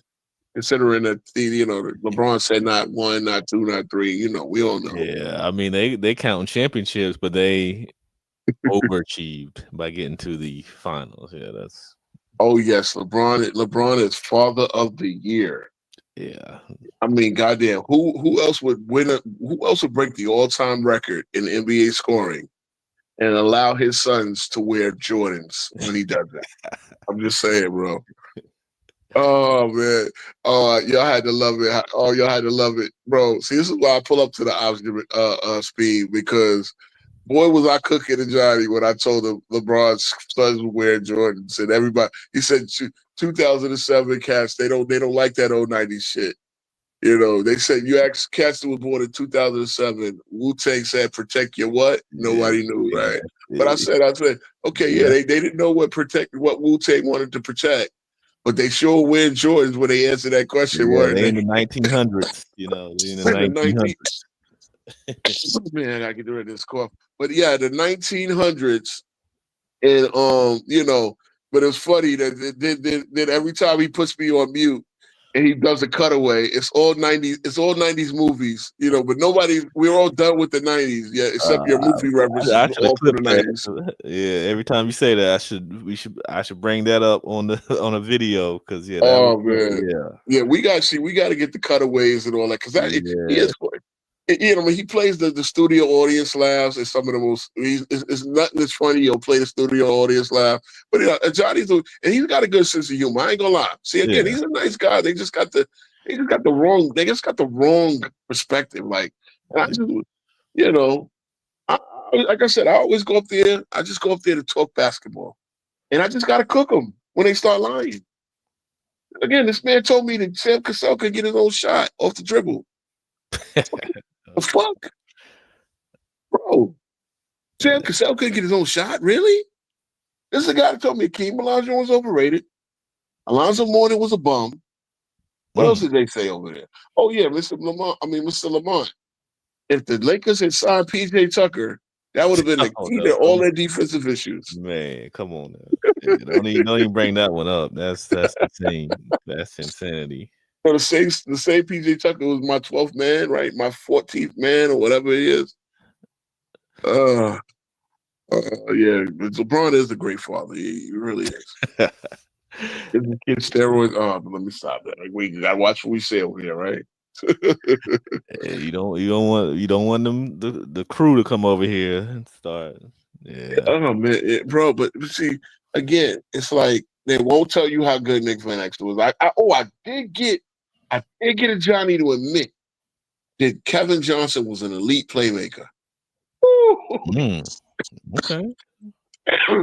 You know, once I gave him Jason Terry, once I gave him Jason Terry as an elite playmaker, he could not deny that Kevin Johnson was an elite playmaker. But, yeah, Kevin Johnson was nice. I don't know why people kind of sleep on him. Bro, Kevin Johnson was so freaking good, man. Y'all don't know that. Bro, look at Game 7. Look at Game 7 in the 94 East Western Conference Finals. I mean, what's the name won? No, it's in 95. 95. 95 is when he flushed on the King, too. But 95, Kevin Johnson not only had like 47 points, but, bro, he had the entire Rockets backcourt in foul trouble.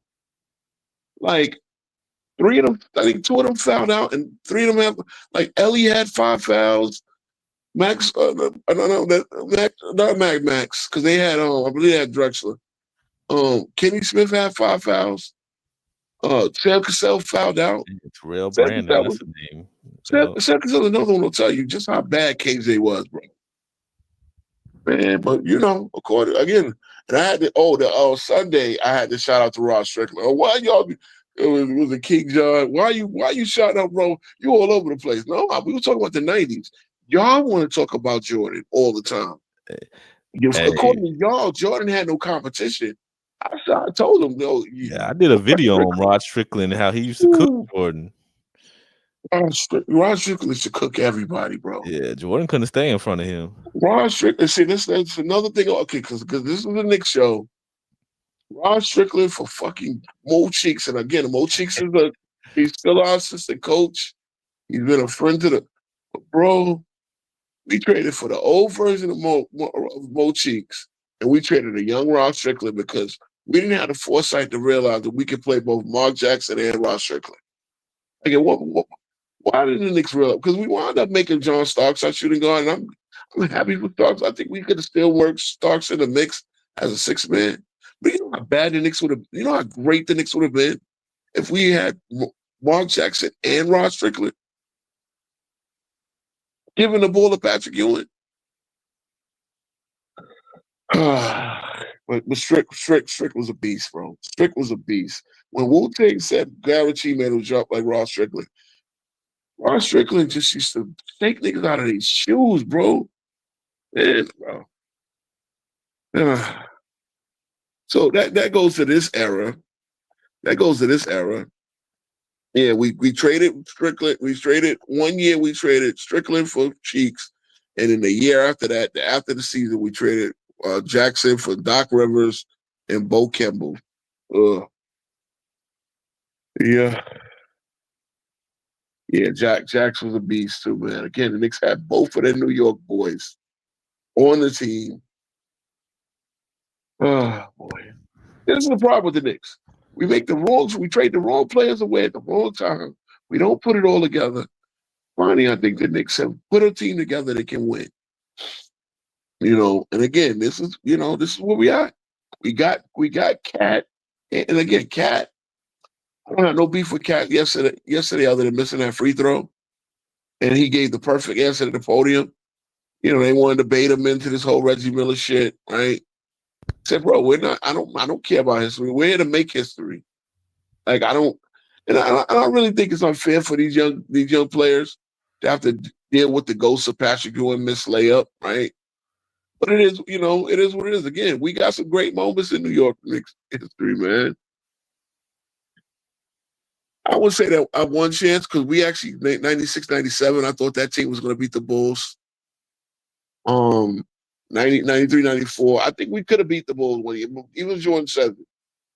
Jordan was waiting for the Knicks to knock off the Bulls. They would have extra motivated him. He might not have retired after 98.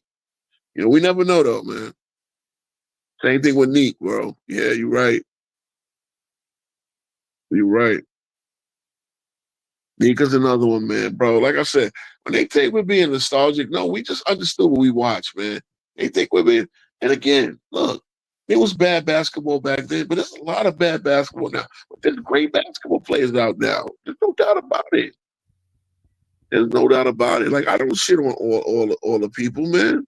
Allen Houston with bro. We swept the Atlanta Hawks in the second round. Even though you got hurt, we swept that team. They were the 1 seed. No, they were the 4 seed actually. The 1 seed was the Heat. We knocked them off in the first round. Allen Houston the drop through. The step through. He stepped through it and got the bounce. Allen Houston, boy. Again, we never. It's like that episode. It's like that part of Friday when Smokey told Craig, y'all ain't never got 2 things in Mac: cereal, no milk, peanut butter, no jelly, ham, no burger. We don't never put. We got 1 ingredient. We don't put the second. We don't put the peanut butter with the jelly, man. And I think right now at this point, I think in Brunson are 2 guys that can get it through with that supporting cast. Again, OG Anunoby is the best defender you don't know. If you don't know how good that is, OG Anunoby, you got to realize who the guy that put Tatum on smash the first 3 games of that series. You got to realize who's the guy that put Kate Cunningham on smash for 6 games. Kate Cunningham had a subpar first round. Everybody thought he was going to be the best player. It was OG Anunoby guarding that guy 1-on-1. Even last night, OG was on Siakam. Siakam didn't come to the end. OG had 3 blocks and 3 steals, man. Oh yeah, Kurt Thomas. Real good. I mean, kids nowadays. I got a 15-year-old. They don't watch the NBA. They watch highlights. They watch what they want to watch, but they don't watch like we did. We had to. Yeah. Let me ask you this: have you taught your son to box out? Oh yeah, he's got to. Yeah. Okay. Because that's the thing, right? That's a lost art, though. Mind you, even as great as the rebound as Mitchell Robinson was, and shout out to the the Pacers and the telecast was saying Mitchell Robinson was wreaking havoc on that game. Even Halliburton was like, "God damn it, man! Mitchell Robinson's grabbing everything out there." Yeah, look at the box score: 2 points, 8 rebounds. The impact was crazy. Mitchell Robinson is a beast out there, but there was one play where he let Obi Toppin get the offensive rebound because he didn't box out. Again, the box out. This is what we hate. He has to because he's a rebounder, so you can't.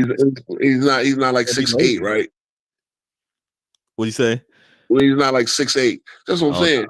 You equalize. The box out is an equalizer. And if you don't box out, a high jumper like Obi can get an offensive rebound over you, even when you're taller. That's it. You gotta take it away. And this is why Mitch Robinson is a great offensive rebounder, and part of the reason nobody boxes out.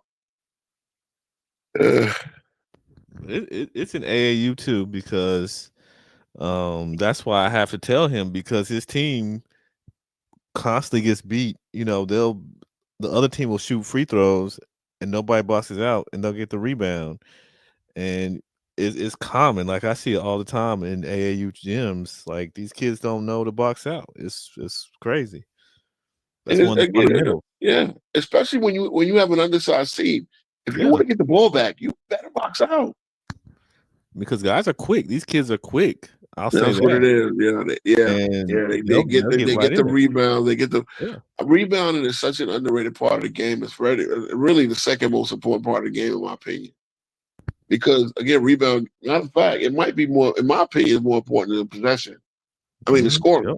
Because rebounding gets you possession. It finishes off defensive play. You can play perfect defense, but if you can't get a rebound, if you don't rebound, they're gonna keep getting second chances on you. Yep. You know what I mean? Like, so again, I had to argue with a guy that said that Melo, when he got 62 points and got the Garden record, he had no other stats. A lie. He had 15 rebounds. Now you get mad because the guy scored 62 points in 3 quarters and didn't have an assist. Well, again, an assist applies when you do pass the ball, the guy makes a shot. But Melo had 15 rebounds in that Hornets game, guys. And he took the scoring record back from Kobe, which is important, right? He took the Garden scoring record back from Kobe. Just saying. Yeah, man. It's been that big, and that was in a losing season, right? Again, I screamed in the 13th draft we should have drafted Rudy Gobert. We had Tyson Chandler, right? But Tyson Chandler was always one play away from injury. In the 6th game of the season, he broke his leg. and we had to go to Andre Bargnani as the backup center, because he was meant to be the power forward. But then he had to go to center, and that was the end of that season. And you know damn well you ain't get no defense or rebounding from Andre Bargnani. No, I forgot about him being a Knick. Yeah, that was a rough time. Yeah, we made that trade. Well, we only traded Novak and a first round pick. The first round pick turned into Jakob Poeltl. It was a I mean, I remember the Spurs. We had Novak. He was solid for us. He was. Oh yeah. Novak. Discount double check. Shout out to Discount double check. Even Novak. Three was pure. Three was pure. Yeah. I'll tell you, man. Whatever happens, I'm with that guy, Maniscalco or whatever his name is, the one that lit us up for 31 points. He's a free agent. I want to sign that kid because he's from Manhattan. That's the thing about New York, man. Doing, you probably will get him because everybody. I think after this season, New York, the Knicks will be a hot destination for a lot of players now. So yeah. So again, the Maniscalco kid. Now, was he an undrafted free agent out of Seton Hall? Like he lights us up for 31 and puts us on a losing streak. Who was he playing with, or who was he playing for? Oh, for the Spurs, for your Spurs. Oh, okay. Oh, yeah, okay. That was that game we were supposed to kill y'all because y'all had no. Yeah, I know you're talking about. Yeah, I can't. We need to get him and keep him. But I don't want to see campaign next year. Don't want to see game. We need to improve the backup again. Look. I'm standing on business. The Knicks are going to the NBA Finals. Knicks in 5. I can see we got to get. So if we don't get 5, it's because we don't get 2 in the field house. We're getting game 2. We need to get game 3. I would live with losing game 3 and winning game 4, but I think we're gonna win both. We got to get 2 in the field house, pretty much. So that means if we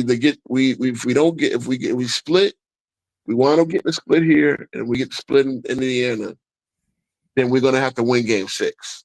I don't trust the team going to Game 7 with the way they look after yesterday. I do not want another Game 7. The Knicks got to win this in 6 at most, but I think we're gonna win it in 5. So,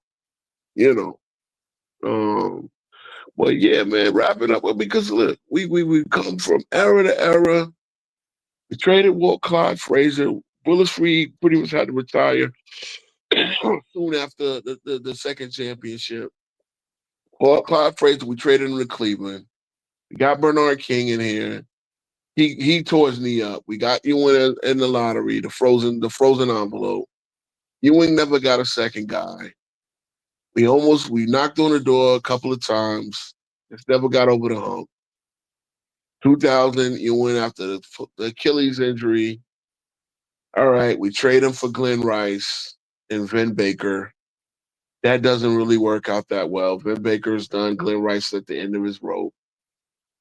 We get we still had Sprewell in Houston. That should have been a decent team, but defensively, without an anchor, it wasn't. It wasn't the same team anymore. Sprewell gets traded by dumbass Scott Layden. Sprewell comes and he yells, playing for the Timberwolves. He yells at Dolan like, "How the fuck could you trade me?" Blah blah blah. We give Allen Houston, I'm just wrapping up the Knicks history. We give Allen Houston $100 million, and immediately his knee goes out. We traded for Marbury. We traded for Eddie Curry. Oh God, we signed Jerome James before we traded for Curry. Then Jerome James was rendered useless. We still had to pay him $36 million over 6 years. What else happened? Blah, blah, blah, blah. We get Zebo. We get Jamal Crawford. We never put a good team together. Hired D'Antoni.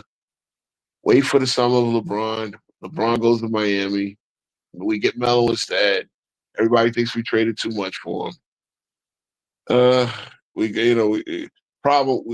actually did we brought back Chauncey Billups, but Chauncey Billups is done. We amnesty Chauncey Billups so we could sign Tyson Chandler. Oh, we also did sign Amari Stoudemire, but Amari Stoudemire had 1 year on that knee. one MVP level year on that knee. By then he was done. Melo gets no help. Phil Jackson comes in, puts the triangle offense in there. The night of the draft, everybody in the draft room said, draft Donovan Mitchell. Draft Donovan Mitchell, draft Donovan Mitchell. Is that the Porzingis? Oh, Porzingis, we drafted Porzingis. That was a good draft pick. But the 28, I think the 2018 draft when we finally fired Phil, it was 17. It was 18. No, 17. I want to say 17. And everybody wanted him to draft Donovan Mitchell. He doesn't draft Donovan Mitchell. He drafts Frank Ntilikina. Oh, yeah, I remember. Okay, yeah, Yeah. Okay. And then what do we do? What do we do after that? After we immediately fired Phil Jackson. So we let him do the draft when everybody in the draft room wanted Donovan Mitchell, but he wants Frank Ntilikina. Then we fire him. And we trade Melo. Well, for at least for the Melo trade, we get Doug McDermott, but we also got the draft rights for Mitchell Robinson. Mitchell Robinson is still with the Knicks. Thank God. A couple of years of Fizdale as coach. Oh, you skipped the Linsanity years. Because that's a footnote. See, everybody loves the Linsanity shit. That was Linsanity was 13. You don't realize the Linsanity was like 13 games. No, I don't know. It was like 20 something games, but the whole controversy that everybody wants to talk about Linsanity, blah blah blah. Melo hated Lynn. When Melo came back, the schedule picked up. We were not playing no more Toronto Raptors with Calderon. We weren't playing the Brooklyn Nets. We were playing the Mavericks that were defending champions. Your Spurs beat the hell out of us. The Bulls, who was still a contender, right? Derrick Rose didn't blow his knee out yet. The Heat. Remember when the Heat blitzed and pressured him because he had no left hand? Oh yeah, I remember that. Okay. So Melo was like, okay, hey guys, can we change up the offense? Blah blah blah. Melo was hating on Lynn. We just lost 6-7 games because Lynn was getting exposed.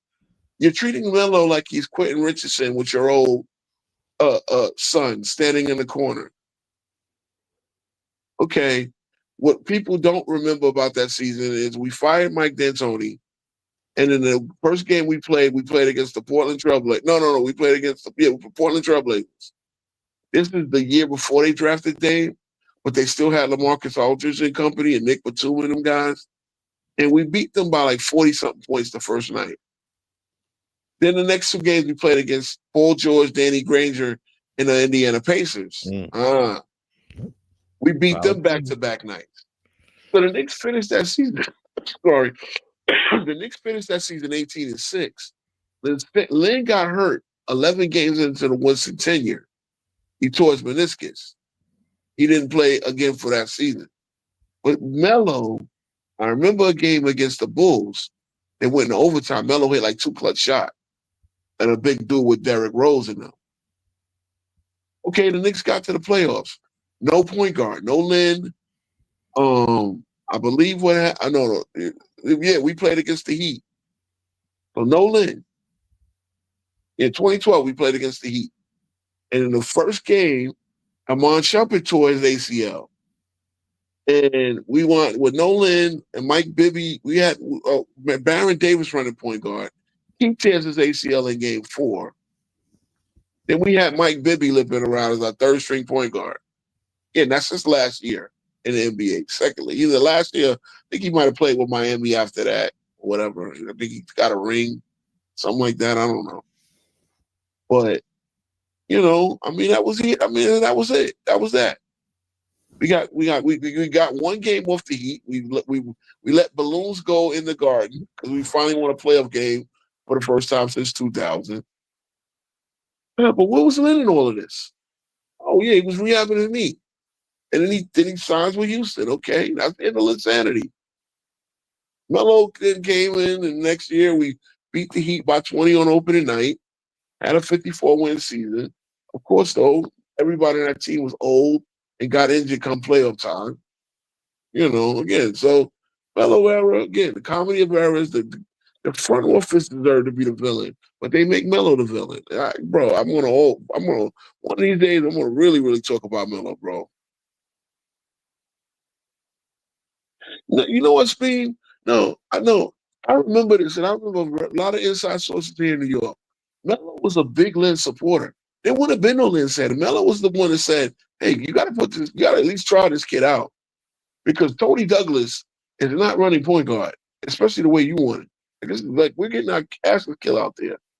So when Melo did again, Melo went to the Olympics, and then he saw Lynn sign his contract, and he called it a ridiculous contract because Houston took the poison pill where they paid him like $5-6 million the first couple of years.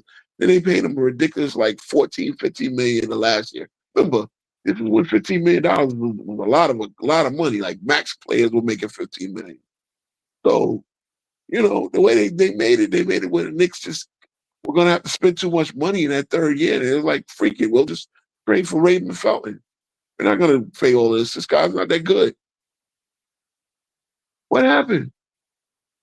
After 1 year, Lynn lost his starting job to Patrick Beverly. I'm just saying. Y'all forget this. Yeah. Just forget this. Okay, Lynn was actually supposed to be the star player of Houston. And you know what Houston did before the all season was over? Oh, they traded for James Harden. Oh, that was the end of that. Well, Lynn played with Harden that first year in the starting lineup, but they were bringing Beverly had developed that year in 2013, and next thing you know, Beverly was pretty much the guy playing over Lynn in the crucial part of the game. By 2013-14, Beverly was starting point guard, and Lynn was coming off the bench. Then he gets traded in 2015 to the Lakers, where Kobe Bryant is hating on Lynn. So Lynn was a nice role player. And he had a career if Melo didn't say, hey, Mike, play this guy. I'm just saying. But, the Melo era and all of that. And then now we're here. Now Leon Rose got the job, built the team up. Now we're in the conference finals. And I think, I think the Knicks will be contenders for the next 4 to 5 years. And hopefully we win a championship this year. If not, we got all the moves, all the assets to make moves to win next year. This is the life of a New York Knicks fan. It's not that bad. I'm just saying, bro, imagine being a diehard Hornets fan.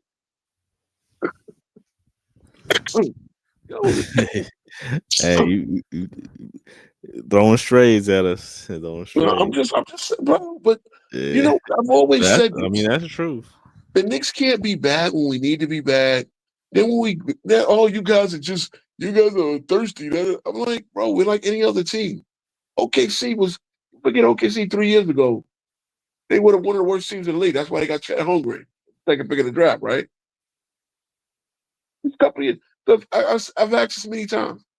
If somebody said 3 years ago OKC was going to win 68 games in a couple of years, would anybody have called them delusional? I'm just saying, no. If you know basketball, if you understand this and the way teams need to build with young talent, be financially responsible, fiscally responsible, so you have money to sign up the free agent that you need. Stop going for these stupid super teams. Stop trying to put these super teams together. At least build a young core. And like Steve said, San Antonio Spurs, we were talking about them trading for Giannis. And y'all have the assets to trade for Giannis. Guess what? So do the Knicks. So I think Miami. People think Miami is going to get Giannis without trading either Bam or Hero, and they're crazy. You know what I mean? That's almost impossible to land him without trading one of them. That's. Oh yeah, Lynn did either Mark Kmart on the Chinese sat too. Again, bro, like look, black people can braid their hair, sir. I mean, my fellow FBAs and my fellow Africans, because that's what are we culturally appropriating Africa? Well, no, we're Africans in our blood and our history, but people can get braids. Like if you have hair, you can braid it.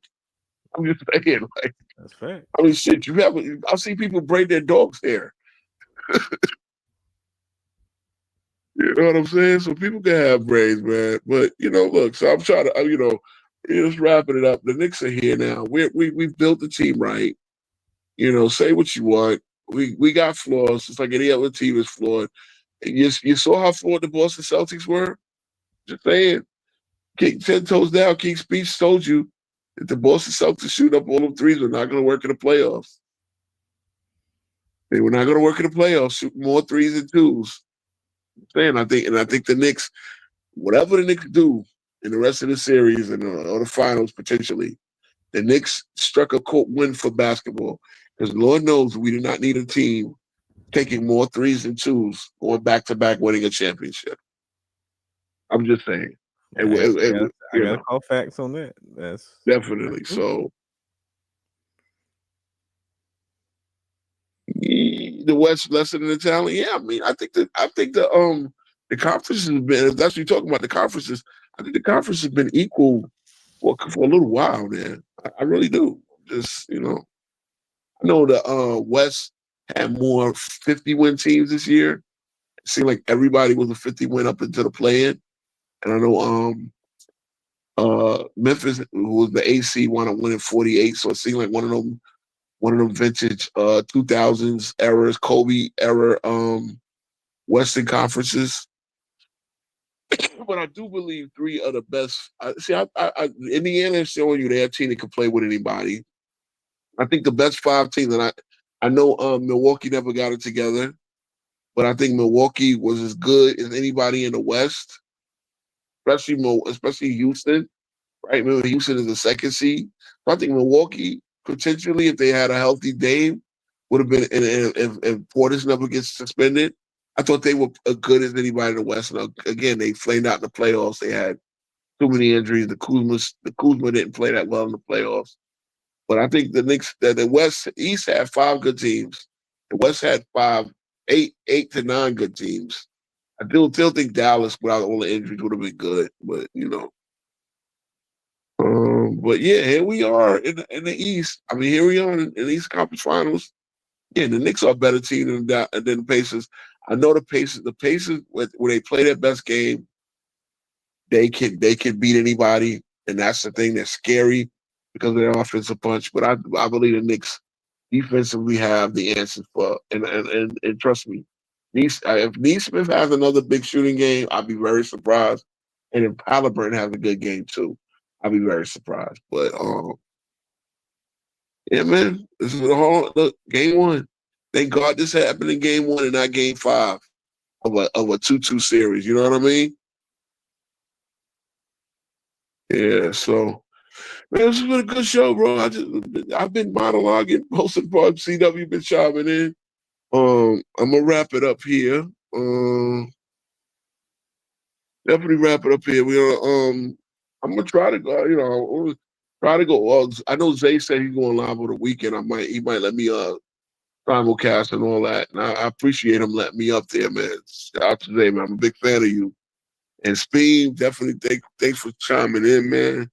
Thanks for coming through. I feel honored, bro, to have one of the Sunday panelists again. I think y'all the best Sunday show, man. I'm holding my hand in solidarity for Dart, bro. I don't know what happened. It's just YouTube, but we got to teach each other and how to avoid these little strikes and whatever, man. But that's a definite loss if MJFB can't do.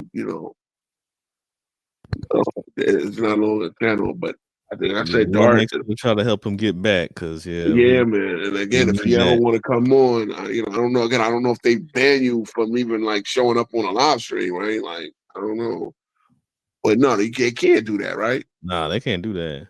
Yeah, so just keep keep visible, and fight for your channel back. I know. I mean, look, I was a big fan of Mumia City and Ali, one of the friends of Kevin Samuels, man. He lost his YouTube channel because I don't know. I don't even know what. Like they alluded to it, but I didn't really get the details. But he had a great YouTube channel going on. Real good content. Not the most subscribers, but the engagement. The engagement in the super chats he got in his lives was great, and he would go on live for like 6-7 hours. But he does this thing on Rumble, you know.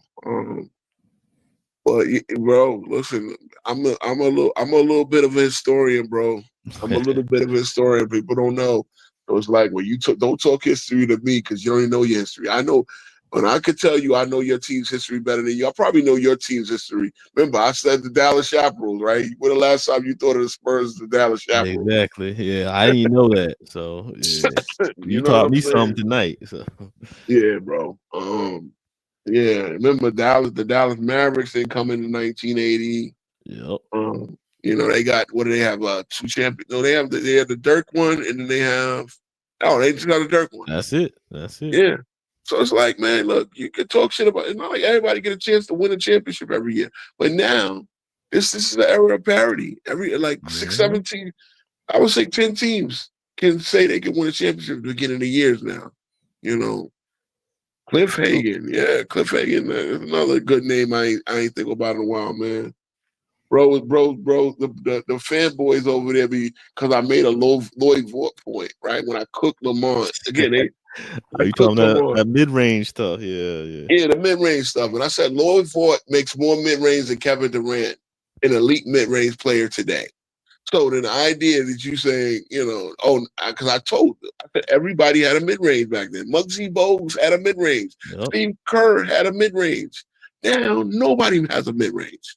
You think Anthony Edwards is an elite mid-range player. This is the next thing, right? This is one thing about Anthony Edwards' game.